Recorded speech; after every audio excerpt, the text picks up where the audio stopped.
Sup, my fellas. Don't forget to leave feedback, and enjoy the story.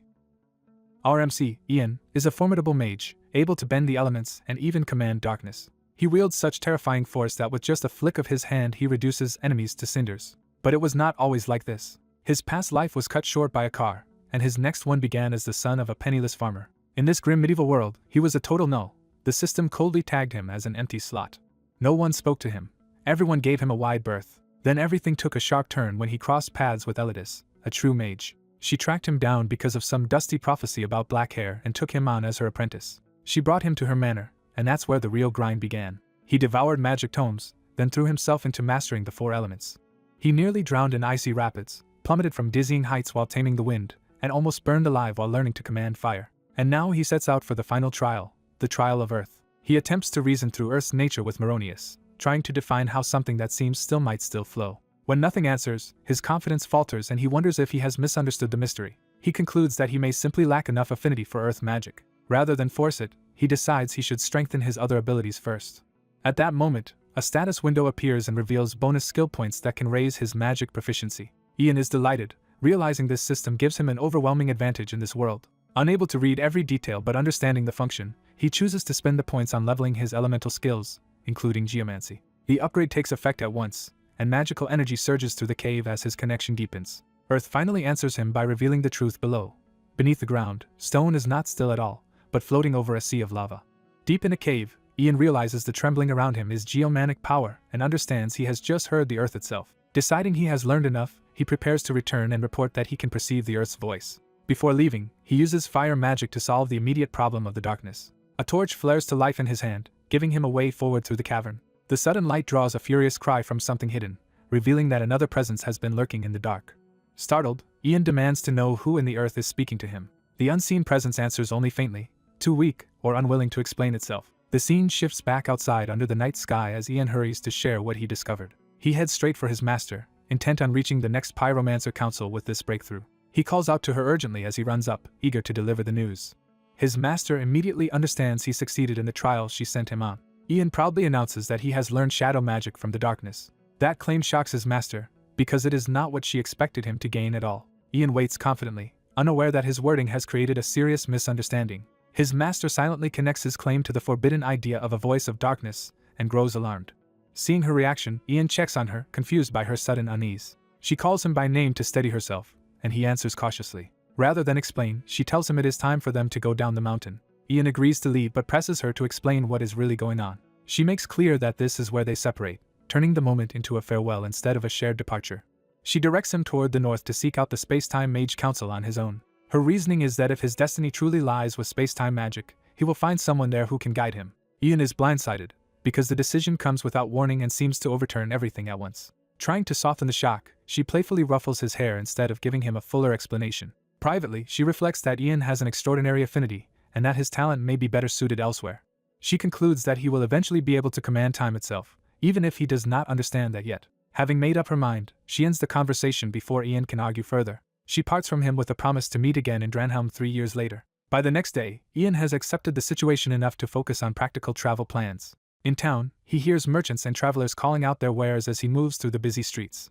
Now dressed for the road, he makes his way through the market while thinking over his master's abrupt decision. He can only conclude that her choice was sudden and characteristically impossible to predict. Then he overhears a recruiter calling for anyone heading north, mentioning a caravan bound near the Space-Time Sorcerers Council. With no better lead, Ian decides he might as well follow that route and see where it takes him. That choice brings him to a nighttime camp where merchants and travelers are gathered before continuing north. Ian settles by the fire with a bowl in hand, quietly taking in the unfamiliar group. A friendly merchant named Leek, master of the Rabbit-Foot Merchant Guild, starts a conversation by asking if this is Ian's first trip north. Ian admits it is and explains he joined because business on that route came up suddenly, prompting Leek to ask whether he knows about Dragon Mountain. The mention of Dragon Mountain leads into a warning about the place, where dragons are said to dwell. Leek emphasizes the danger by describing real drakes appearing there, making the northern road sound far more perilous. He then asks Ian whether he can fight or at least dodge well enough to survive such trouble. When Ian hesitates, Leek bluntly judges him useless in a brawl and asks what role he can possibly fill. Ian nervously reveals the truth that he is a mage. That answer stuns Leek, who had completely failed to recognize him as one. The claim also catches the attention of a hooded traveler nearby, and the mood around the camp subtly tightens. From beneath the hood, the silent traveler studies Ian with sudden interest. The others around the fire echo the surprise, clearly unsettled that the quiet newcomer is a mage. Ian notices the tension and asks if there is some problem, not understanding why his identity changed the atmosphere. Leek hurriedly brushes it off and overcompensates with forced cheer, offering Ian another serving to smooth things over. Still unconvinced, Ian watches as Leek abruptly retreats toward another dark-clad man, sensing there is more behind the camp's reaction than anyone wants to admit. The young traveler realizes the man nearby is actually a mage. At the campfire, the mercenaries dismiss that possibility and mock him as weak. Their contempt deepens as they compare him to a stray dog and make clear they do not respect him at all. A hooded young woman quietly approaches the traveler with a suggestion. She urges him to put the mercenaries in their place if he truly is a mage. He hesitates, and she explains that staying meek will only make these hired men look down on him. According to her, he needs to display enough power to frighten them into backing off. She adds that once he does, they will protect him no matter what happens. That logic catches him off guard, but he starts considering it seriously. He admits she is right, yet has no idea how to act intimidating when anger has never come naturally to him. While he wrestles with that problem, one mercenary keeps eating by the fire. The man casually spits onto his wooden dish as if that were normal. Seeing that, the traveler is instantly revolted. The mercenary notices the sudden oppressive mood and jokes nervously about the ground shaking. He looks up and realizes the mage's fury is directed entirely at him. The traveler finally finds his anger and explodes over the spit on the plate. The mercenary immediately loses his nerve under that pressure. He throws himself to the ground and begs forgiveness, calling the traveler Master Mage. His excuse is that he was only trying to clean the plate. The traveler snaps that water exists for washing and vents his disgust without restraint. The mercenary protests that the available water is filthy. That answer only shocks the traveler even more. The man explains that the water is full of mud and insects, so he sees no problem with using spit instead. That warped standard of cleanliness leaves the traveler speechless. For a moment, he can only dwell in horror at how unhygienic this world is. Even the mercenaries are baffled by how seriously he is taking this. The traveler bitterly reflects that medieval hygiene is worse than he imagined while the others wait on edge for the mage's next move. Deciding to make use of the moment, he chants an incantation. The campfire responds at once, surging violently under his control. Flames whip upward and lash toward the mercenaries, proving his power beyond doubt. The men recoil in alarm as the ordinary fire becomes something unnatural. Even the hooded woman is stunned by the display. Still furious, the traveler orders them to bring water immediately. As the mercenaries scramble in panic, he keeps raging at their filth while inwardly marveling at how angry he has become. Later, the camp is left behind in the night. Elsewhere in the forest, a group of rough men tracks the hooded woman, certain she fled this way. One of them is pleased at the thought of claiming Kathy for himself this time. Before long, they spot her. Thinking they have cornered an easy target, they approach with false friendliness and try to lure her along. One of the men quickly senses something is wrong. A masked stranger suddenly appears carrying the woman over his shoulder, revealing she is no longer alone. The pursuers are startled and demand to know who he is. Before they can react properly, one of them is struck down. The others realize their companion has been killed and accuse the stranger of murdering him. They rush him together, intent on killing him in return. The masked man dismisses them as weaklings while keeping hold of the woman. The woman, hanging upside down against his shoulder, is startled by how abruptly the fight is unfolding. He shifts his grip and moves through the attack without letting her fall. In the next instant, he drops low and brings another enemy down. When the motion stops, the woman is left shaken on the ground while her rescuer remains poised beside her, ready for the rest. A blue-haired woman flees through the night as armed pursuers close in, and the hunters are ordered not to let their target escape. Elsewhere, a young mage lies asleep in a tent, unaware that the chase is nearing him. A warning breaks into his sleep, telling him that there is no time left to rest. He jolts awake as a supernatural alert reaches him. Humans are coming. The unseen voice urgently forces him fully conscious before the danger arrives. Still disoriented, he sits up in alarm and tries to understand the threat pressing in on him. As he steadies himself, he senses an unfamiliar presence nearby and realizes something is wrong outside. Someone calls for the mage, making clear that others are already depending on him. An older man bursts in and reports an immediate problem, dragging the mage into the crisis. Under the full moon, the night outside feels tense and exposed as the danger draws closer. In the forest, masked men clash with defenders while the pursuit of the woman continues amid the fighting. One attacker cuts down a man without hesitation, showing the search party is willing to kill freely. Their leader makes it clear that the dead do not matter as long as the woman is found. He orders his men to stop wasting time on the fight and focus entirely on locating her. The woman hides behind a tree, shaken, while armed searchers spread through the area around her. Cornered and panicking, she realizes they are about to catch her and sees no way out. A sword suddenly appears at her head, ending any hope that she can stay hidden. A silver-haired pursuer finds her and calmly confirms that her escape is over. He threatens to maim her if she does not stand and submit immediately. Certain she is about to die, she gives in to despair. Before the man can finish her, a burst of power interrupts the attack and forces his strike off course. The attacker freezes in shock as he realizes something unexpected has intervened. A violent surge erupts around the woman, blasting the assailant away and breaking the moment of capture. The mage appears beside her in swirling magic, placing himself between her and the hunters. She stares at him in disbelief, struggling to process that someone has come to save her. He quickly reaches for her, making his protection immediate rather than symbolic. With calm confidence, he tells her to stay close to him and takes control of the situation. Though still frightened, she begins to look at him with fragile hope. The villagers gather behind the mage and the rescued woman, forming up around his lead. They announce that they are ready, showing they will follow his plan despite the danger. He accepts their support and prepares to act, while the woman remains close behind him. The mage invokes darkness, choosing a spell meant to change the battlefield itself. Shadow spreads overhead and across the forest, swallowing the moonlit clearing in unnatural gloom. Raising his hand, he completes the spell and blankets the area in magical darkness. The enemy is caught off guard as visibility vanishes around them. Confusion breaks through their ranks when they realize they can no longer see anything and must rely on torches. They hastily light flames, trying to reclaim control of the field. Instead, the darkness turns them against one another, as their shouted directions only deepen the chaos. Using the confusion, the mage leads the woman and villagers forward in a tight line through the dark. As he keeps moving, he activates a shadow-based vision skill that lets him navigate what others cannot. The pursuers hear movement nearby and panic, sensing their prey slipping away in the dark. One of them lunges toward the sound, desperate to stop whoever is escaping. The older villager breaks under the pressure and begs for mercy, revealing how terrified the group is. The mage answers by switching from concealment to attack and calls forth scorching fire. A blast of flame engulfs an enemy, turning the torchlight against the hunters themselves. The burning man collapses, and the ambush leaves the attackers reeling. Two masked pursuers hesitate at the sudden counterattack, no longer certain they control the hunt. The mage judges that the fire should keep them back long enough to continue the escape. But the enemy quickly regroups, identifies that a mage is among them, and orders everyone to charge. One masked fighter surges forward with renewed determination, showing the pursuit is far from over.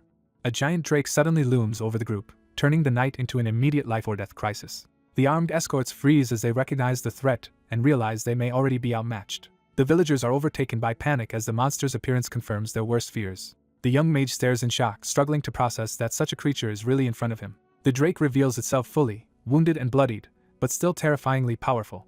One guard tries to hold his ground despite the fear, while the drake's presence presses in on them. The beast lashes out fast enough to send the men scrambling, proving it can kill them whenever it wants. The others finally identify it as a drake, and that recognition only deepens their dread. The mage quickly understands how dire the situation is. Facing the drake's killing intent, he becomes convinced he may die here. At that moment, a system message appears, declaring that he has witnessed a primordial mystery. Caught off guard, he focuses on the strange interface that only he seems able to see. The message explains that a skill has activated, granting him sight even in total darkness. As the drake studies him, the mage realizes the creature may be tied to the same mysterious phenomenon. That thought leads him to suspect the drake itself might be one of those mysteries. His mind flashes back to earlier encounters with inexplicable powers as he searches for a way to survive. He compares this event to the other mysteries he has experienced, trying to find a pattern he can use. Remembering how absurd and dangerous those encounters were, he steels himself to gamble on that connection. Shaking with fear, he decides to act on that possibility anyway. The drake growls at him directly, forcing him to commit before his courage fails. With the villagers cowering behind him, the mage becomes the only one left to confront the monster. The drake bears down on him with open hostility, making clear that one wrong move will end everything. He forces himself calm and decides he has to try. Drawing on his power, he prepares to stop the drake before it can attack. He starts his desperate attempt by addressing the creature directly. Instead of threatening it, he blurts out that he is the drake's friend. He doubles down on the claim with frantic gestures, begging the drake not to fight and trying to signal peace. The drake hesitates, no longer attacking immediately, as if trying to understand him. The onlookers realize the beast may actually be listening, though none of them can make sense of it. Seeing the pause, the mage holds steady and waits to see whether his gamble worked. He struggles to interpret the drake's response, frustrated that he still cannot understand its meaning. A new system prompt offers him a way forward by spending points to improve the relevant skill. He decides without hesitation to invest everything if it means staying alive. The system confirms that his summoning skill has increased. Almost immediately, he realizes he can now hear the drake's voice in a comprehensible way. He cautiously addresses the creature again, testing this new connection while the others cling to him for safety. The drake's reply crashes into his mind with overwhelming force, proving the link is real. Relieved, he recognizes that the upgrade worked and that communication is finally possible. He gathers himself, knowing he now has one chance to turn this into negotiation. He formally tells the drake that he has no intention of fighting it. The drake answers through the mental link, noting that ordinary speech would have been blocked by the forest's air and warning that they are standing on dangerous ground. The villagers can only watch in confusion as it becomes obvious that some kind of telepathic exchange is happening. Even the girl beside him is left speechless by the impossible conversation. The drake bluntly states that if he truly means no harm, he should leave instead of forcing a confrontation. Encouraged, the mage realizes the negotiation is succeeding at least enough to keep the drake talking. But the drake's tone shifts, signaling that the situation is not resolved. It suddenly roars that if he really intends to fight, he should come at it properly, turning the exchange back into a challenge. Behind him, the villagers break down, terrified that the fragile peace is collapsing. The mage curses inwardly, realizing he still does not know how to get everyone out alive. He understands the drake's demand as a dismissal to leave, but also realizes that if retreat fails, he may have no choice except to face it. Determined to confront the dragon directly, Ian addresses the creature known as Mr. Drake. When the dragon mocks his audacity and asks why it should tell a human anything, Ian steps forward anyway. He calmly claims he may be able to offer the dragon some useful assistance. The dragon dismisses him as an arrogant brat and insists a mere human has nothing it needs. Instead of backing down, Ian quietly begins invoking mystery magic. A strange magical current stirs through the forest and gathers around him. The onlookers tense in alarm as the atmosphere abruptly changes. The dragon notices the shift and pauses to reassess the boy. Ian reveals himself within a swirl of luminous power, making it clear he is no ordinary traveler. Now intrigued, the dragon stops sneering and starts paying attention. Ian presents himself as a humble seeker of mysteries and says he can offer something the dragon will appreciate. That measured confidence makes the dragon hesitate instead of rejecting him outright. Sensing an opening, Ian decides to test whether he can win the dragon over. As the night wind moves through the trees, he turns inward to plan his approach. He realizes brute force is impossible and that persuasion is his only path. Ian admits to himself that he is out of options and must rely on whatever he can do. Remembering that mysteries can be handled like people, he decides to figure out this dragon's preferences rather than make impossible demands. A memory of his mentor surfaces and gives him the key idea he needs. He recalls being taught that mystery magic works through communication, so building rapport with a mystery is essential. That lesson emphasized that every mystery is different and must be understood on its own terms. The principle was simple. Whether a mystery becomes friend or subordinate depends on understanding what it responds to. With that in mind, Ian decides to play to the dragon's nature and manipulate its mood instead of confronting it head-on. He summons his all-purpose skill window to search for a practical method. The answer appears in a manual on mastering summoning arts. Ian seizes on it immediately, convinced he has found the breakthrough he needs. He focuses and reads for the crucial detail. The guide's first recommendation is unexpectedly simple: offer strong alcohol, scaled to the creature's size. Ian is thrown by how crude the advice sounds, but he keeps going because he has nothing better. The next instruction is even blunter: flatter the target shamelessly. He is baffled that this counts as summoning wisdom at all. Even so, he accepts that he cannot overpower the dragon and must exploit any weakness he can find. Ian concludes that since direct control is impossible, he needs to create an opening through the dragon's ego and appetites. He politely interrupts, drawing the dragon's attention back to him. Ian announces that he has prepared a gift and asks permission to present it. Curious and amused, the dragon agrees to receive it. Ian immediately turns to one of the merchants for help. He orders Mr. Leek to fetch every bottle of the strongest alcohol from the wagon at once. A crate is brought over as Ian puts his plan into motion. Inside is a supply of liquor, enough to make a proper offering. The dragon initially scoffs at the gift as pitifully small for a creature of its size. Ian counters that in the human world, rarity and value matter more than sheer quantity, trying to reframe the offering as refined rather than meager. He pours the liquor into a mug, preparing it carefully for presentation. Then he offers the filled drink to the dragon with deliberate confidence. The dragon recoils at the smell, suspicious that Ian may be trying to poison it. Its hostility surges again as it openly accuses him of plotting something. To calm that suspicion, Ian cheerfully promises it is safe and offers to drink first as proof. He downs the mug himself without hesitation. The watching humans stare in shock, unsure whether he is brave or reckless. Ian forces a smile through the burn and insists the drink is fine, though the strength nearly overwhelms him. Seeing that the liquor is genuine, the dragon's suspicion eases and its interest shifts toward the potent scent of the offering. The mage offers a dragon a drink, assuring him it should suit his taste. The dragon cautiously accepts the tiny mug, unsure what to make of this human gesture. He sniffs and tests the strange liquid instead of trusting it outright. Nearby villagers watch in anxious suspense, clearly terrified of how the dragon might react. After tasting it, the dragon's expression sharpens with interest rather than anger. When asked for his judgment, he admits it is not especially good, but he immediately adds that, for some reason, it is oddly addictive, catching the mage's attention. Encouraged, the mage eagerly offers another bottle, and the dragon quickly warms to the idea. The night passes under a calm moon as their drinking continues. Before long, the dragon is openly guzzling the alcohol with shameless enthusiasm.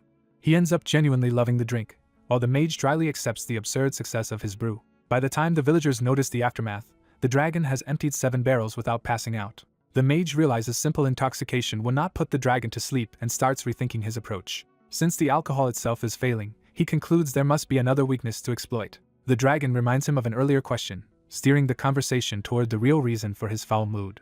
He confirms that his bad temper began with a personal grievance rather than random violence. The mage is startled when the dragon unexpectedly starts speaking with vulnerable sincerity. The dragon confesses that his nest was too small and uncomfortable. He had once shared it with a girlfriend who found it cozy, making the memory even more painful. The mage is stunned that this fearsome dragon even had a romance at all, but listens on.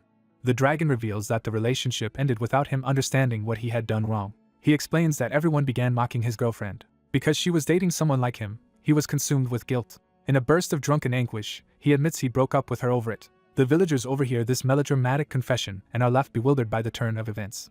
The dragon's heartbreak erupts into a loud, miserable wail that shakes the whole clearing. The villagers are knocked out cold by the shock of it, leaving the mage as the only one still dealing with him. Watching the dragon collapse into lovesick despair, the mage realizes pity may give him leverage. He quickly decides to turn that opening into a bargain. Calling the dragon by name, he makes sure he has his full attention.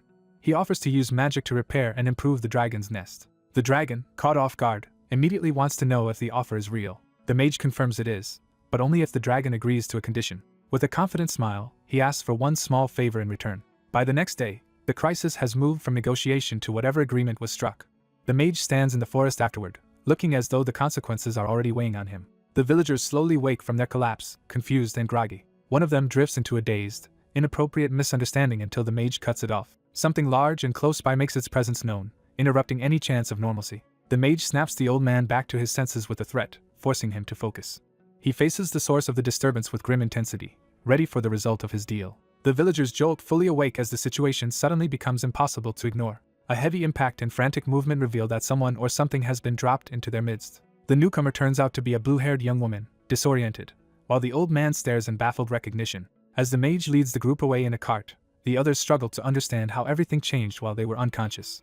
He explains that while they were out, the dragon roared, everyone fainted, and events moved on without them. When asked whether the dragon has come to his senses, the mage avoids the question, implying the matter is not settled. The frightened villagers wonder if the dragon is waiting to devour them, but the mage denies it. He reveals the truth instead. The dragon is waiting for him, because he made a deal to save their lives. The blue-haired woman seizes on that revelation, demanding to know what kind of deal he made. Ian realizes the villagers are praising him as a great mage for subduing the drake and worries he may have done more than necessary. He reminds the drake that he only agreed to heal its nest if the captives were released, making clear the bargain still stands. Before Ian can settle matters, the villagers erupt into worshipful cheers and start hailing him as their savior. Caught off guard by the sudden commotion, Ian turns in confusion to see what they are doing now. Their praise becomes so excessive that even Ian recognizes it has gone from gratitude to embarrassing hero worship.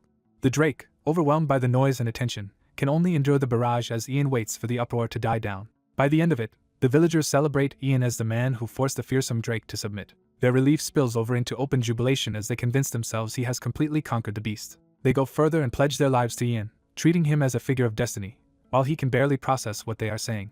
Ignoring the devotion being thrust on him, Ian tells them to get ready to leave while he goes back for the drake's nest and warns them not to depart without him. An older man reassures the group that Ian and the drake are effectively on the same side now, leaving Ian awkwardly accepting the misunderstanding. As the villagers begin organizing themselves, a blue-haired girl calls out to stop them and asks for a head count first. She suddenly senses something unusual and grows alert, as if noticing a presence or disturbance nearby. Her attention shifts upward into the forest canopy, following the faint sign that caught her notice. The scene moves to the drake's cave, where Ian returns to deal with the damaged nest. Inside the cavern, Ian pauses as the drake looms beside him and the tension between them resurfaces. The drake snaps at his expression, and Ian hurriedly insists he is not mocking it, only worn out and unable to hide it. Ian admits his mana and stamina are nearly depleted, showing that the earlier fight and healing have pushed him close to his limit. Even so, he decides to finish the job by reshaping the cave walls and clearing the jagged stone around the nest. He steadies himself and prepares to cast despite his exhaustion. Ian invokes earth magic to begin repairing the cavern. As the spell stirs, the earth itself answers him again, signaling that the mysterious force tied to his magic has returned. Ian tries to ask that power for help, but it immediately rejects him and refuses to cooperate. He can only bitterly note that whatever governs the earth clearly dislikes him. The drake checks on his progress, and Ian explains that the earth keeps refusing his requests, making the repair harder than it should be. He resigns himself to the idea that the earth will probably flare up and reject him again. The drake bluntly confirms that if the earth refuses him, there is nothing he can do about it. Ian falls silent, struck by the implication. The drake reflects that if the earth rejects Ian, then perhaps Ian was never truly loved by the world in the first place, despite trying to believe otherwise. Ian quietly addresses the drake, shifting the conversation away from magic and towards something more personal. He asks the drake's name and introduces himself properly as Ian here is Raven. The drake answers that he is Drake Longtail and unexpectedly offers friendship. Ian repeats the name and accepts the gesture by reaching out his hand. The human and drake seal their new bond with a handshake. That bond immediately manifests as a new ability, giving Ian the power to summon Drake Longtail as an ally whenever he calls.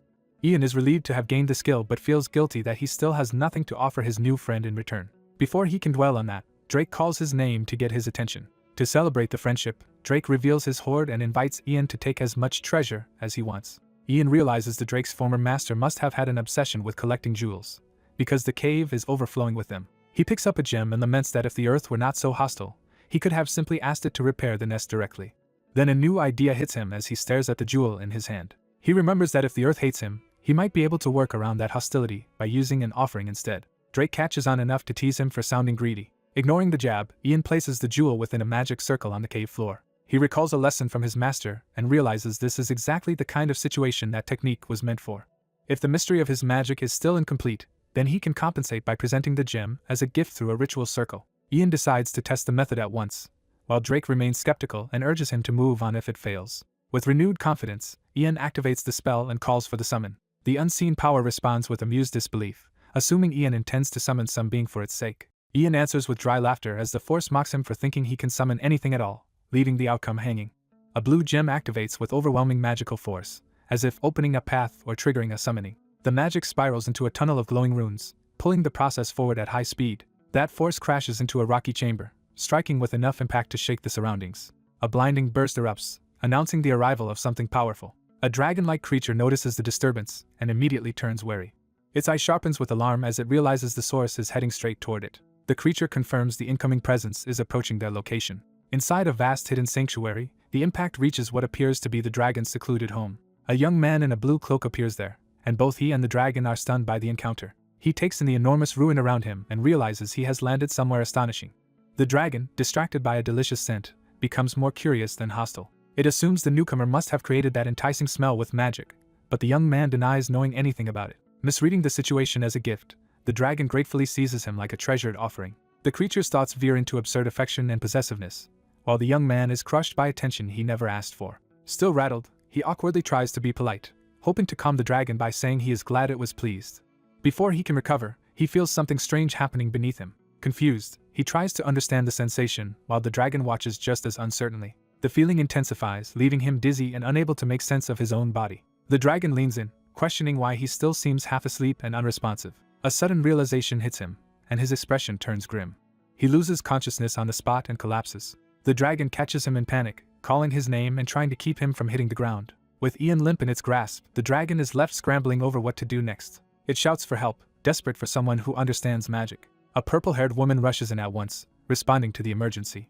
The dragon startles at her sudden arrival, caught between relief and alarm. She quickly assesses the scene and realizes the dragon is in distress over the unconscious stranger. She finds the dragon cradling Ian protectively rather than attacking him. The dragon carefully adjusts its hold, trying not to hurt the unconscious boy. But when the woman gets too close, the dragon bares its teeth and warns her off. She immediately backs down and pleads with Drake to listen, trying to calm his protective instincts. To save herself and Ian, she hurriedly declares that she and Ian are the dragon's friends and begs not to be harmed. She pushes the reassurance further, asking for the dragon's agreement in the simplest possible terms. Drake hesitates over the idea that Ian could truly count as a friend. As the woman waits tensely, Drake's aggression fades into reluctant acceptance. With the danger eased, Ian remains slumped and unconscious in the aftermath. Time passes into night as the crisis settles into uneasy quiet. Only the dim candlelight inside the chamber marks the stillness around them. Ian finally begins to stir awake, groggy and disoriented. Still half dreaming, he reaches out expecting to find his phone and ordinary reality. Instead, his hand closes around someone else's hand. Too dazed to process it, he absurdly assumes his phone has somehow turned soft. The unfamiliar warmth and softness make him compare it to a cat's paw, deepening the confusion. When a voice asks if he is awake, the shock snaps him fully alert. He looks up to find his head resting in the lap of the purple-haired woman. Startled and embarrassed, he demands to know why she is here. She gently tells him to stay down because he is clearly confused, while he wonders if he is still dreaming. As he tries to sit up anyway, she scolds him for moving too fast after blacking out. Holding his head, Ian remembers that he passed out during the chaos. He pieces together the cause. He had tried to talk with a noblewoman, but the effort of forcing his summoning art to level up overwhelmed him and led to this collapse. The young woman hesitates in confusion, while Ian realizes the situation has suddenly become awkward. The hooded dragon awkwardly curls up in embarrassment, making it clear Drake has fled the scene out of personal excitement. When Ian asks where Drake went, she explains he abruptly left without warning. Ian quickly infers that Drake probably ran off to reunite with his mate, and the thought is absurdly easy to picture. That realization leaves Ian mildly stunned by how delighted Drake seemed about it. Trying to reset the mood, Ian apologizes for the trouble, but she assures him she is unharmed. She then asks how Ian even got there, and he admits he only told Drake he was her friend, which was enough to make the dragon bring him along. Ian starts to explain the method in terms she would not understand, and her blank confusion makes the gap between them obvious. Still half asleep, Ian realizes he almost answered in modern jargon that means nothing in this world. Before he can smooth it over, she quietly confesses that she followed him despite knowing it was dangerous. Gathering herself, she tells Ian there is something important he needs to know. She reveals that the attack the night before happened because of her. Ian is caught off guard when she takes responsibility for the entire incident. Ashamed and trembling, she asks whether he is shocked that she dragged him into her troubles. Ian feels the conversation turn heavy and tries to think of how to handle her distress. Seeing her shaking, he first assumes she is overwhelmed by guilt and fear. Her tearful expression confirms how deeply this confession is weighing on her. Ian tries to lighten the tension by joking that if she were truly involved with criminals, she would not look this frightened. His teasing lands just enough to make her pause, and he openly admits she does not seem like a bandit at all. She decides to trust him with the truth, beginning by correcting the false name she had given him. Ian braces for something dramatic, and the reveal sounds almost too grand to be real. She introduces herself as Lucy of the Italian family, a noblewoman rather than an ordinary traveler. Lucy explains that the bandits were not random attackers but men sent by her fiancé to abduct her. Ian is baffled by how casually she can mention a fiancé after everything that has happened, but he listens as she continues. Lucy says she had been trying to flee so far away that her fiancé would never find her. She recalls that even after running, his reach still seemed to close in on her from above. Desperate, Lucy takes Ian's hand and pleads with him directly. She asks him to help her escape, forcing Ian to stop and confront the full weight of her request. Instead of agreeing immediately, Ian asks the crucial question of what exactly she is running from. Lucy begins with her family's status, explaining that the Italian house governs the Fine-Leb region as a barony. Because their military strength was too weak to protect that land, her family lived under constant threat from outside enemies. In the end, that vulnerability led them to seek survival through marriage rather than force. The memory shifts to the wedding that was meant to secure her house's future. Lucy was betrothed to a former mercenary captain whose power and influence seemed capable of protecting her family. At the time, his command of the strongest mercenary group made him look like a practical answer to their weakness. At first he appeared respectable enough to be accepted by both her family and society. He seemed content with becoming the male heir through marriage, and Lucy had little reason to resist openly. She even tried to meet that arrangement with composure, believing it might remain bearable. But once he secured his position, his restraint shattered and his ambition turned openly abusive. He began using the authority gained through the engagement to gather power around himself. With that power came cruelty, as he openly pursued other women and treated Lucy as if her feelings did not matter. When her parents finally moved to break off the engagement, they did not survive the decision. The memory drives Lucy into fury and grief as she names him for what he is. She reveals that her fiancé poisoned her parents. Ian is stunned by the scale of the crime she has been carrying alone. Lucy explains that he learned her parents intended to cancel the engagement, so he murdered them to silence them and preserve his claim. Ian absorbs the revelation and realizes just how monstrous the man truly is. In his mind, the fiancé becomes nothing more than a vicious opportunist hiding behind noble ambition. Lucy adds that even if he was born a commoner, he cannot inherit the Italian name or fortune without her. That is why she fled with the help of loyal servants, determined that death would be preferable to being taken back by him. The woman fears her pursuer will keep hunting her down until he can force the marriage. She begs Ian to get her away safely before that can happen. Ian realizes she is trapped by a prince who wants to use her family's poison magic for his own power. He understands the prince has already ruined her life and left her desperate enough to flee. Even while taking this in, Ian is baffled by how twisted noble logic can be. She tries to secure his help by swearing the Talon family's honor and promising a reward worth his time. Ian hesitates, wondering why she chose him and whether helping her would only invite betrayal. She dismisses that fear by revealing the prince values her life so little that the bounty on her head is laughably cheap. That answer makes Ian pause and reconsider what kind of situation she is really in. When she claims she can give him everything, Ian is caught off guard by how far she is willing to go. She makes her offer explicit, promising him the throne itself if that is what he wants. The sheer scale of her proposal leaves the two of them facing each other in stunned silence. Ian's thoughts jump to the implication that marrying her could make him king. He imagines the path from commoner to royal consort opening in front of him. For a moment, he sees himself becoming Ian Elidus Raven. But he checks himself, reminding himself that he is just a former laborer stranded in a fantasy world, not someone meant for a crown. So instead of chasing that fantasy, he decides the practical thing is simply to help her escape and then part ways. As he starts to answer, she waits anxiously for his decision. Ian downplays his value, insisting she would be better off hiring a swordsman because a mage is not really a frontline fighter. She takes that as rejection, and her hope immediately starts to collapse. Seeing her wilt, Ian quickly moves to stop the misunderstanding. He agrees to help after all, as long as she is paying, while making it clear whatever follows afterward is her responsibility. To her, That answer feels like rescue at the exact moment she needed it most. Relief overwhelms her, and Ian is startled when she suddenly breaks down crying. He awkwardly tries to reassure her that he really did mean he would help. She answers by clutching his hand in gratitude. Still crying, she thanks Ian over and over for saving her. Her gratitude turns into an impulsive embrace that leaves Ian frozen. Caught in the hug, Ian quietly absorbs how serious and sincere her desperation is. He lets her cry against him until the moment settles into a fragile sense of trust.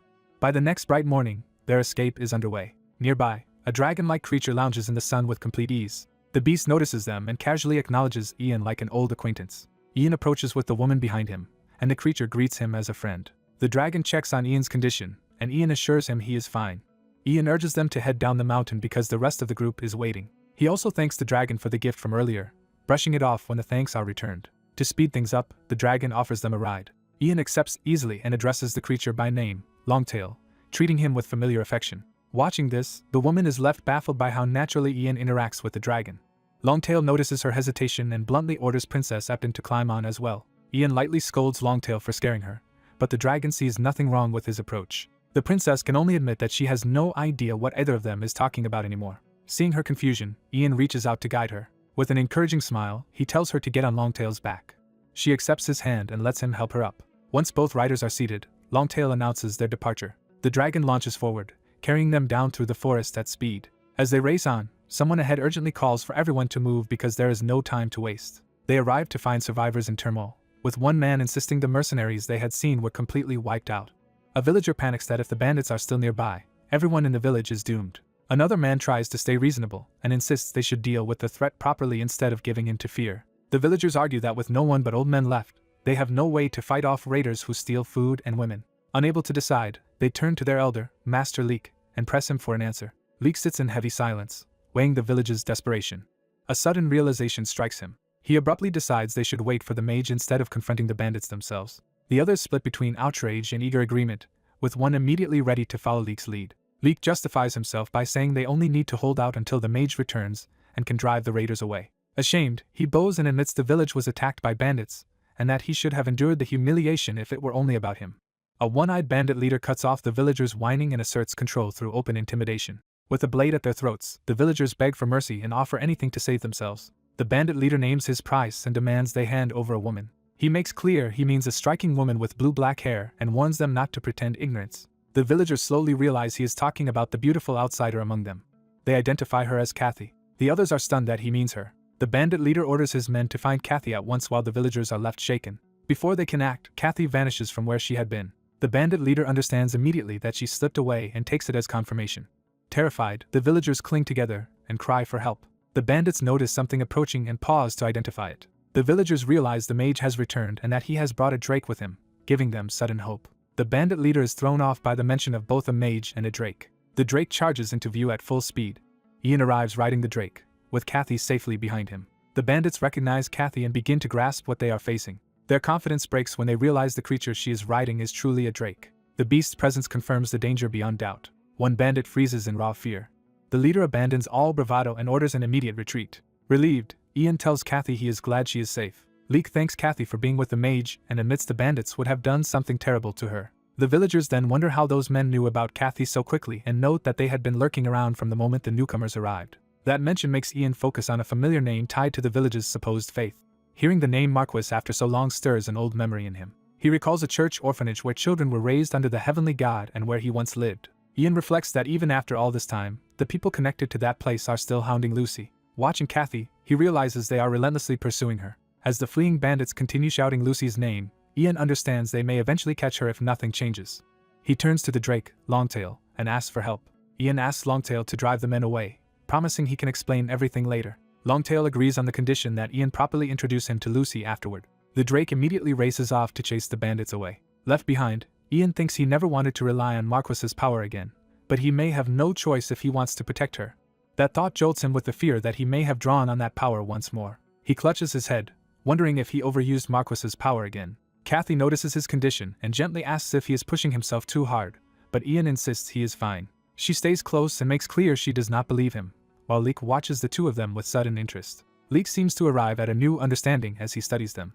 A bystander mistakes the mage and his hooded companion for a couple, putting him on the spot before he can deny it. Later, they ride on in uneasy silence while he tries to act casual, and she sits close beside him. His attention snaps back when a new report interrupts the lull. The system informs him that his Drake has killed yet another human, already the 11th victim. He accepts the report without surprise, making it clear he has been expecting this outcome and sees no reason to interfere.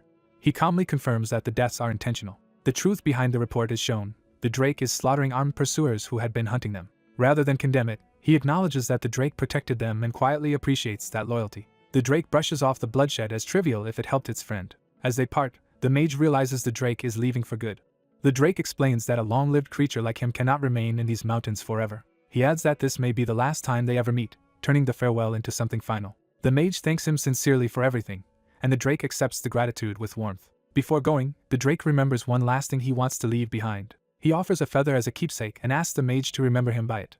The story then moves to Riverville, where the pair arrive after leaving the mountains. In town, locals quickly notice the hooded girl and identify her as a phoenix. That rumor spreads with a dramatic retelling of how a phoenix supposedly appeared to save people from a Drake. The tale grows into a grand legend about the phoenix, a rare bird of endless azure. The embellished version claims its feathers carry frost that freezes whatever they touch.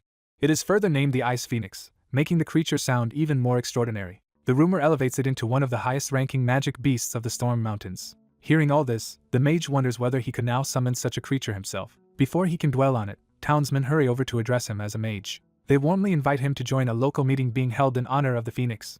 He reflects that Lucy escaped safely, but the city still seems to be treating her as a noblewoman rather than an ordinary traveler. The men also invite Kathy along, assuming she belongs with him if she has nowhere else to go. Kathy is caught off guard by being included so naturally at his side. To settle the matter, the mage casually declares that the two of them are heading to an inn together first. That wording makes the men realize he just implied they are staying together, and they are stunned. Kathy blushes at the implication even as she remains tucked under his arm. She leans into him and plays along, acting tired so she can stay close without protest. Watching them, the older man becomes convinced his suspicion was right all along. He happily concludes that the two really are together. Elsewhere in the crowd, another observer notices them with a more measured interest. As they walk away, Kathy questions why he keeps presenting himself as an ordinary person when he is clearly a mage. He explains that he is only copying the humble manner of his master, who always hid his greatness behind the image of a common farmer. For him, it is not an act with some deep scheme but a way of being approachable and respectful to others. Kathy listens, quietly taking in that this modesty is genuine. She then asks what he plans to do next.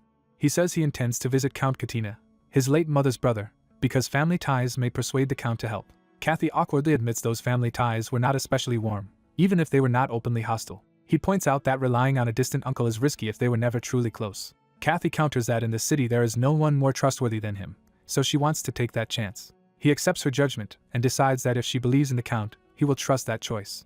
She reassures him that the Count is still far better than a stranger, especially since many people would only pursue her for her noble status. Then, with a teasing smile, she adds that if someone as impressive as him proposed, she would not mind at all, and he immediately dismisses the nonsense. He cuts off the flirtation by reminding her their arrangement ends once they meet Count Katina, while she keeps pressing the joke. Trying to shut it down completely, he tells her there are plenty of other men in the world. That answer only leaves Kathy visibly annoyed and jealous instead of discouraged. A weary pair arrives in town, with the young woman pushing ahead while her companion tries to keep up and make sense of her urgency. They head straight into an inn, seeking shelter as soon as they can. Inside, they are received as ordinary travelers and step into a brief moment of safety. The young man secures a room for several nights and asks for baths, showing they intend to recover here rather than move on immediately. He pays without haggling, wanting the arrangements settled quickly. The innkeeper accepts at once and moves to prepare everything. A careless question about whether the hooded young woman will bathe too turns the practical request into an awkward personal matter. Flustered, she tries to deny any issue, but her panic only makes the implication worse. She pushes back by pointing out that he is filthy too, trying to drag him into the embarrassment with her. When he still fails to understand, she snaps and makes it clear that she should not have to explain such an obvious problem. Her frustration leaves him genuinely confused for a beat. The sight of the bath setup finally makes him realize the problem. There is no privacy at all. That realization hits him all at once. Trying to fix the situation, he tells the innkeeper to prepare a bath only for him, sparing her the exposure. She admits that this is exactly the issue, embarrassed that he needed so long to understand. Their exchange has already drawn the attention of the other patrons, turning private discomfort into public spectacle. He notices the room watching them and understands how exposed they have become. As he tells her to put her hood back up, she insists on being called Kathy, signaling that hiding her identity matters more than his familiarity. He hurriedly helps cover her again, anxious because everyone is staring. Once her face is hidden, he can only resent how troublesome the whole situation has become. At a nearby table, several men grin at what they have seen, their interest already turning predatory. Outside, the scene shifts from awkwardness to danger as those men begin talking about the woman they just saw. They are captivated by her beauty and speak of her less as a person than as something rare they have discovered. Seeing that she travels with only one young man, they judge her poorly protected and easy to take. Their talk hardens into a plan to abduct her, and the others quickly agree.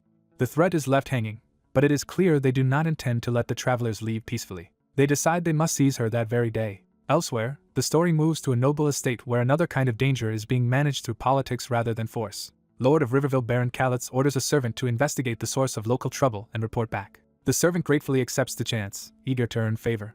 As he withdraws, he thinks about how useful this assignment could be for securing his place in the castle. He suddenly realizes he can exploit what he knows about a mage to gain even more advantage. He immediately asks permission to share something important with the Baron. Pretending reluctance and loyalty, he frames the information as a secret he can no longer keep from such a worthy lord. The Baron indulges the flattery and invites him to continue. The servant claims that during his travels he encountered a mage, presenting the revelation as first-hand knowledge. He embellishes the tale with dramatic details, describing how that mage supposedly saved them all. Then he pivots, hinting that the real point is not admiration but danger. He reveals that this same Drake-using mage is now in town and brands him a dangerous threat. The accusation jolts the Baron out of his complacency. He immediately grasps the political risk. If a Drake and a mage are operating in his territory, his authority could be questioned. His fear escalates as he imagines the destruction such a figure could bring. In his mind, the threat becomes a disaster scene of fire, panic, and a Drake rampaging through helpless townspeople. He convinces himself that this is no ordinary problem and that only a stronger power can deal with it. That thought leads to the Holy Order of Santiago, a militant religious force. They are introduced as zealots who combine martial strength with faith and define their mission as destroying demons and monsters. They present themselves as humanity's righteous protectors, giving the Baron a ready-made authority to call upon. If those Santiago Knights become involved, the situation will no longer remain local or quiet, and the target of that intervention is the young Drake-using mage himself. The danger closes in as armed knights confront him directly, placing him one step away from open conflict.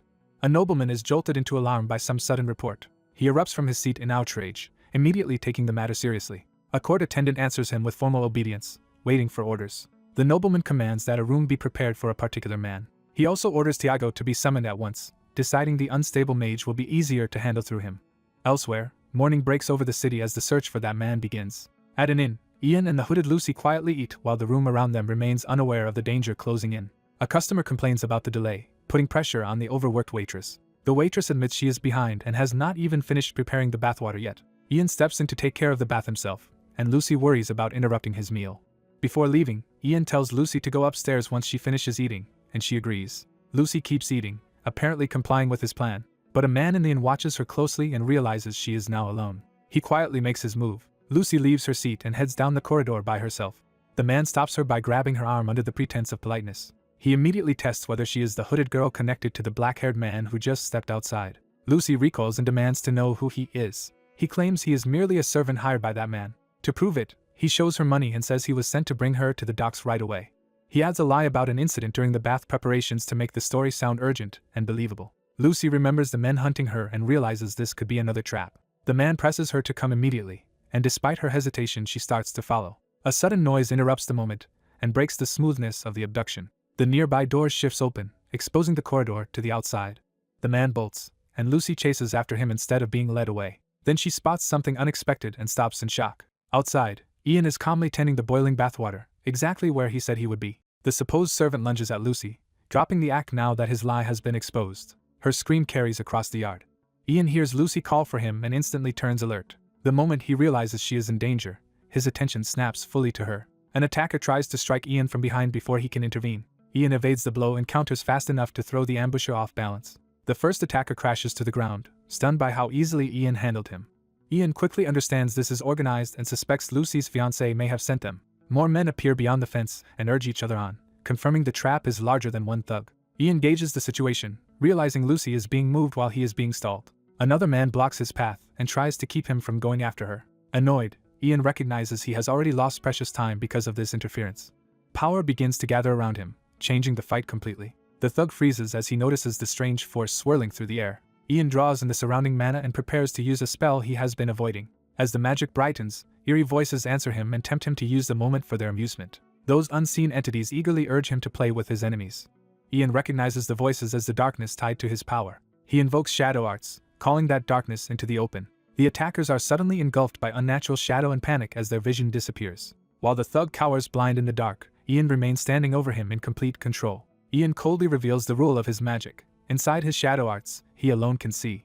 As several men close in, someone ahead desperately begs for mercy. The young mage realizes the captive he cornered must have summoned backup. He keeps the frightened man pinned under threat, refusing to let him escape. Demanding answers, he presses the captive to reveal where the missing girl was taken. The man suddenly claims he can see again, trying to derail the interrogation with panic and excitement. Irritated by the evasiveness, the mage strikes him and orders him to answer properly. Before he can continue, the mage senses danger and turns sharply. A sword is thrust toward his back, forcing him to recognize that armed men have surrounded him. An older swordsman arrives with authority and halts the confrontation before it escalates further. The mage immediately connects these newcomers to the darkness he sensed earlier. The elder, leader of the Holy Order of Santiago, questions whether that darkness was the mage's doing. The boy admits it was and identifies himself as the one who summoned that darkness. The elder studies him in silence, taking the measure of someone so young wielding such power. He is struck by the contradiction between the boy's age and the impossible force he displayed. The captive seizes the chance to beg the order for protection. He accuses the mage of attacking him without cause and trying to kill him. To the mage, the man's lie is so blatant it feels almost monstrous. The elder accepts the claim with unsettling calm instead of outrage. He reasons that if the boy is a mage, then violence is only to be expected. The pause that follows makes clear the order is treating the accusation as confirmation, not evidence to examine. The mage challenges that logic and demands to know what exactly they think is inevitable. The elder answers with prejudice, implying that cruelty is simply the nature of mages. He expands that belief into doctrine, declaring that mages bend all things to their own will. The accusation infuriates the boy. The men around the elder echo the same contempt, reducing all mages to monsters. The mage tightens his grip on his staff and rejects their absolute nonsense. He fires back that he attacked only because this man was one of the kidnappers and he had every reason to intervene. For a moment, the crowd is thrown off by how directly he says it. The mage realizes he lost control of the exchange by shouting and that the elder may seize the initiative if he draws his sword. Instead of anger, the elder responds with amused curiosity.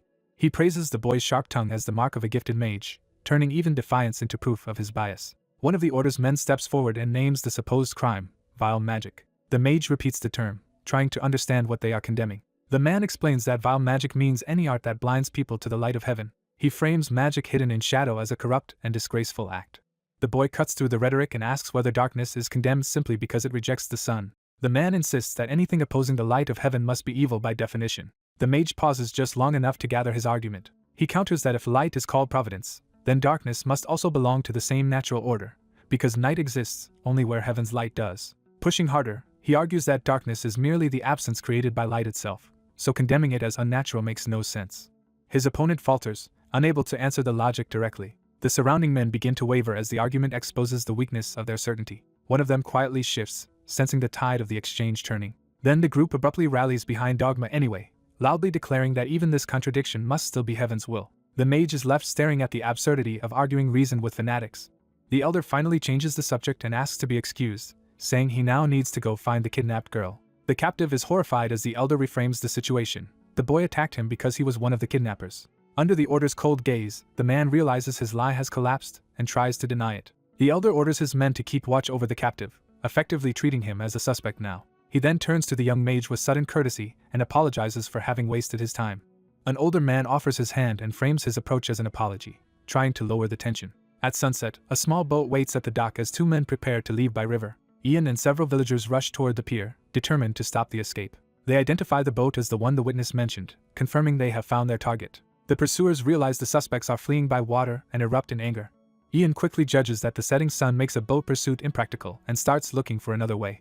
A sudden idea strikes him as he studies the river. The older man notices Ian's shift in focus and presses him for his next move. Instead of panicking, the elder rallies the others with a grand call to protect the named soul and launch the boats. The villagers answer with zeal, invoking the Order of Saint Santiago and turning the chase into a righteous mission. Ian realizes they are fanatics, though he privately admits that protecting the weak is at least admirable in principle. He tries to warn the elder that boarding a boat is dangerous, but the man's stiff politeness only frustrates him. When told to speak normally, the elder insists he already is, making the exchange even more awkward. Meanwhile, one man in the boat reveals he found a hook and plans to snag the vessel to pull it in when signaled. The elder is startled that Ian intends to drag the boat back from shore. Ian explains that he can use hydromancy despite having only completed entry-level training. The elder finds that impossible, since entry-level students should only know basic magic. He questions whether Ian should even be able to cast anything yet, exposing how abnormal Ian's talent is. Ian answers by calling directly to the river and forcing his power into action. A massive current rises over the dock, leaving the elder and the others stunned by the scale of it. The river surges violently and overturns the fleeing boat in one overwhelming sweep. Watching the display, the elder realizes Ian's hydromancy far exceeds anything he showed in battle. The men in the boat panic as the current seizes them and they lose control. One of them turns in confusion, unable to understand what force has caught them. The boat is thrown hard enough to leave both men reeling in shock. Their escape ends with the vessel flipped uselessly against the dock. With the crisis over, Ian withdraws while the villagers move in to secure the captives. Before he can leave, a young woman crashes into him, calling him Ian and clinging to him in tears. The elder dryly points out that the girl he rescued is now all over him, and Ian can only endure it. Up close, her trembling and tears make clear how much fear and hardship she has endured. Ian quietly accepts her sobbing embrace and lets her calm down against him. He sighs, resigned to being trapped in the emotional aftermath. Later, Ian reflects that he knew they needed to wash away the grime of the fight, though he had no idea what that would lead to. That thought gives way to the absurd reality of finding peace in a bath in this world. Elsewhere, riders race through town under emergency orders, clearing the streets. Word spreads that the eldest son of the Lord of Riverville is hurrying to the scene because his younger master has been found alive. As smoke from Ian's bath rises into the evening sky, it is mistaken for the aftermath of another battle. One rider warns that the Lord's fears may be coming true. Another grimly concludes that whatever happened must have been severe enough to overwhelm even the young master. The escort steels himself for the worst as they approach. At the bath, Ian casually asks someone to scrub his back, treating the situation with ridiculous normalcy. Surrounded by attendants, Ian thanks them cheerfully from the tub while steam pours upward like a signal fire. The commotion draws urgent attention from outside. The arriving pair burst in expecting disaster, and instead find Ian calmly bathing in the courtyard. Ian answers their alarm with complete indifference, as if taking a bath explains everything. The newcomers are outraged that this is what caused the emergency. They protest that imperial citizens almost never bathe except on special occasions, making Ian's behavior seem bizarre and suspicious. Seeing the improvised bath and the disorder around it, the younger arrival becomes convinced something serious must still be happening. He declares that as the Lord's eldest son, he is entitled to a full explanation. Ian, still in the tub, is told to explain everything in detail to the furious brothers. An elder stops the young lord and asks to explain the situation himself. The boy rejects being brushed aside and insists the answer should come from the person involved. When he learns the stranger is a mage, his suspicion sharpens immediately. The elder realizes the boy is about to turn the accusation into a public test. The boy declares that if the man truly belongs to the mage race, he should prove it on the spot.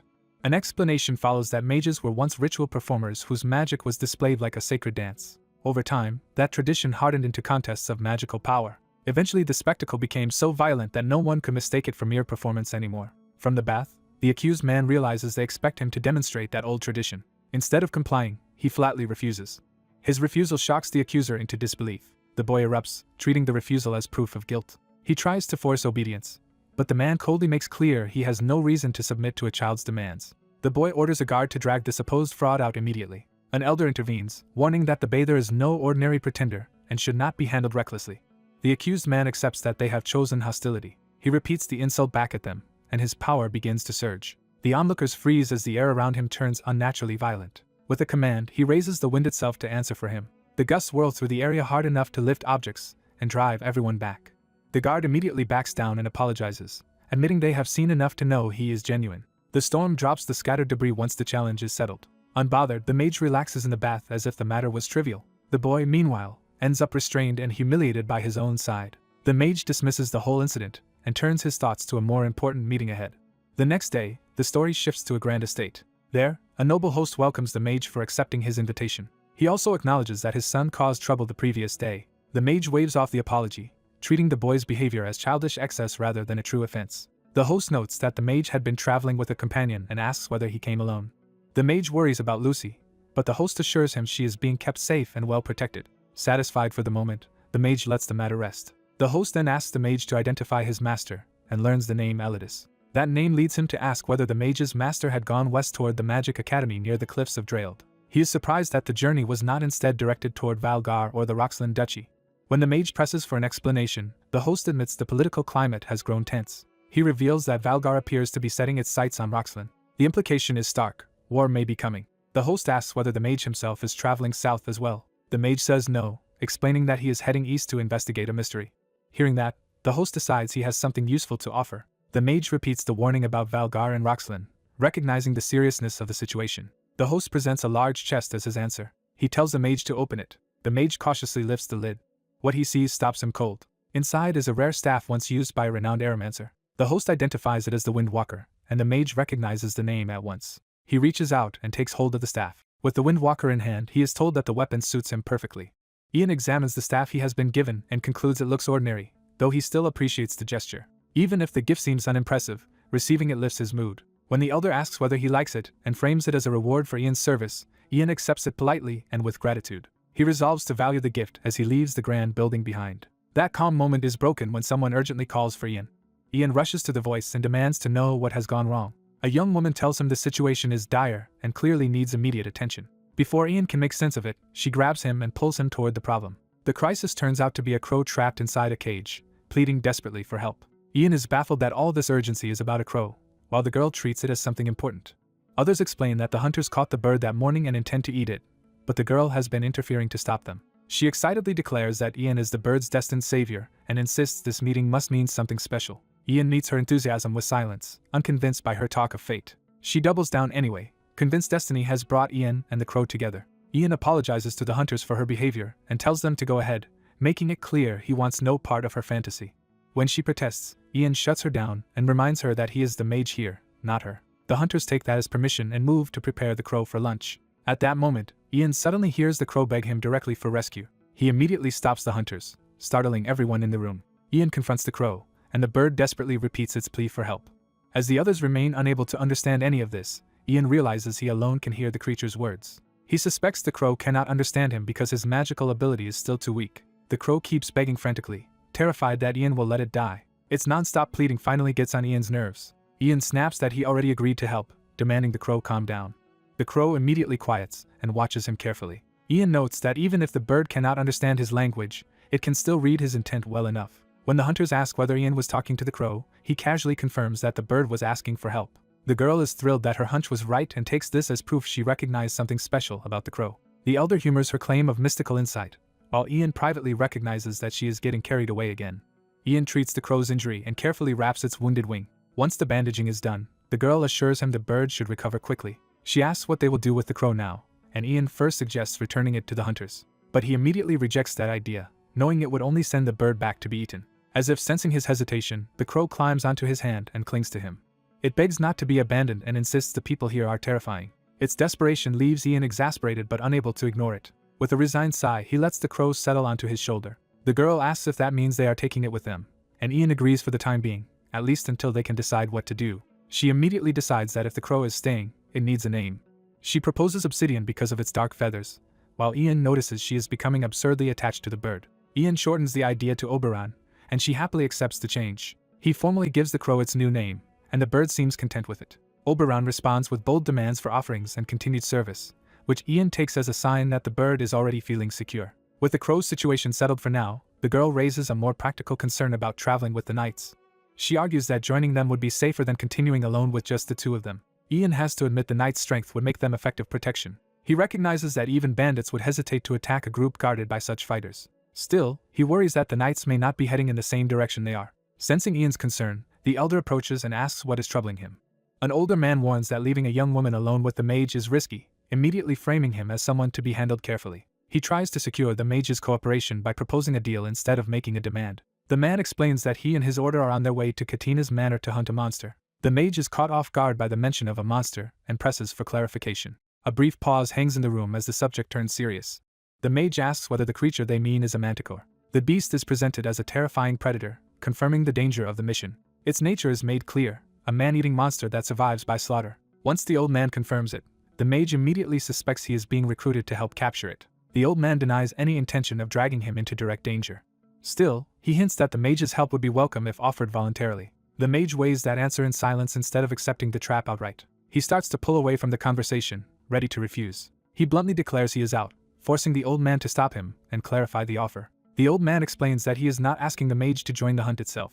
He reveals that his order was founded by the Church of the Heavenly God, giving the request a religious and political context. With that authority behind him, he carefully lays out the real problem. When the order announced its mission to capture the manticore, trouble arose before the hunt even began. Local priests pressured a mage into assisting them. The old man believes that mage is understandably offended, so he wants someone else to smooth things over first. He argues that another mage would be better received than a knight, and the proposal starts to sound reasonable to the young man. The mage concludes that if all he has to do is calm an angry colleague and secure magical protection, the risk is manageable. He agrees to travel with them on that basis. The journey begins under surprisingly easy conditions. As they travel, the mage finds the knights to be decent company rather than oppressive escorts. For a while, the trip feels almost completely free of stress. Only later, around the campfire, does he find something worth complaining about. One of the knights singles him out with eager attention. That knight enthusiastically invites him to study scripture together. The others pile on, trying to recruit him into a shared religious lesson. The mage refuses flatly, baffling the overly earnest group. Privately, he admits religion itself is not the issue. He just cannot handle how aggressively they push it. The old man finds his refusal unfortunate and draws the mage into a more serious conversation. He tells him that if he could hear the voice of God, he might have become a cleric of the order instead of an ordinary mage. That idea catches the mage's attention and sparks a dangerous curiosity.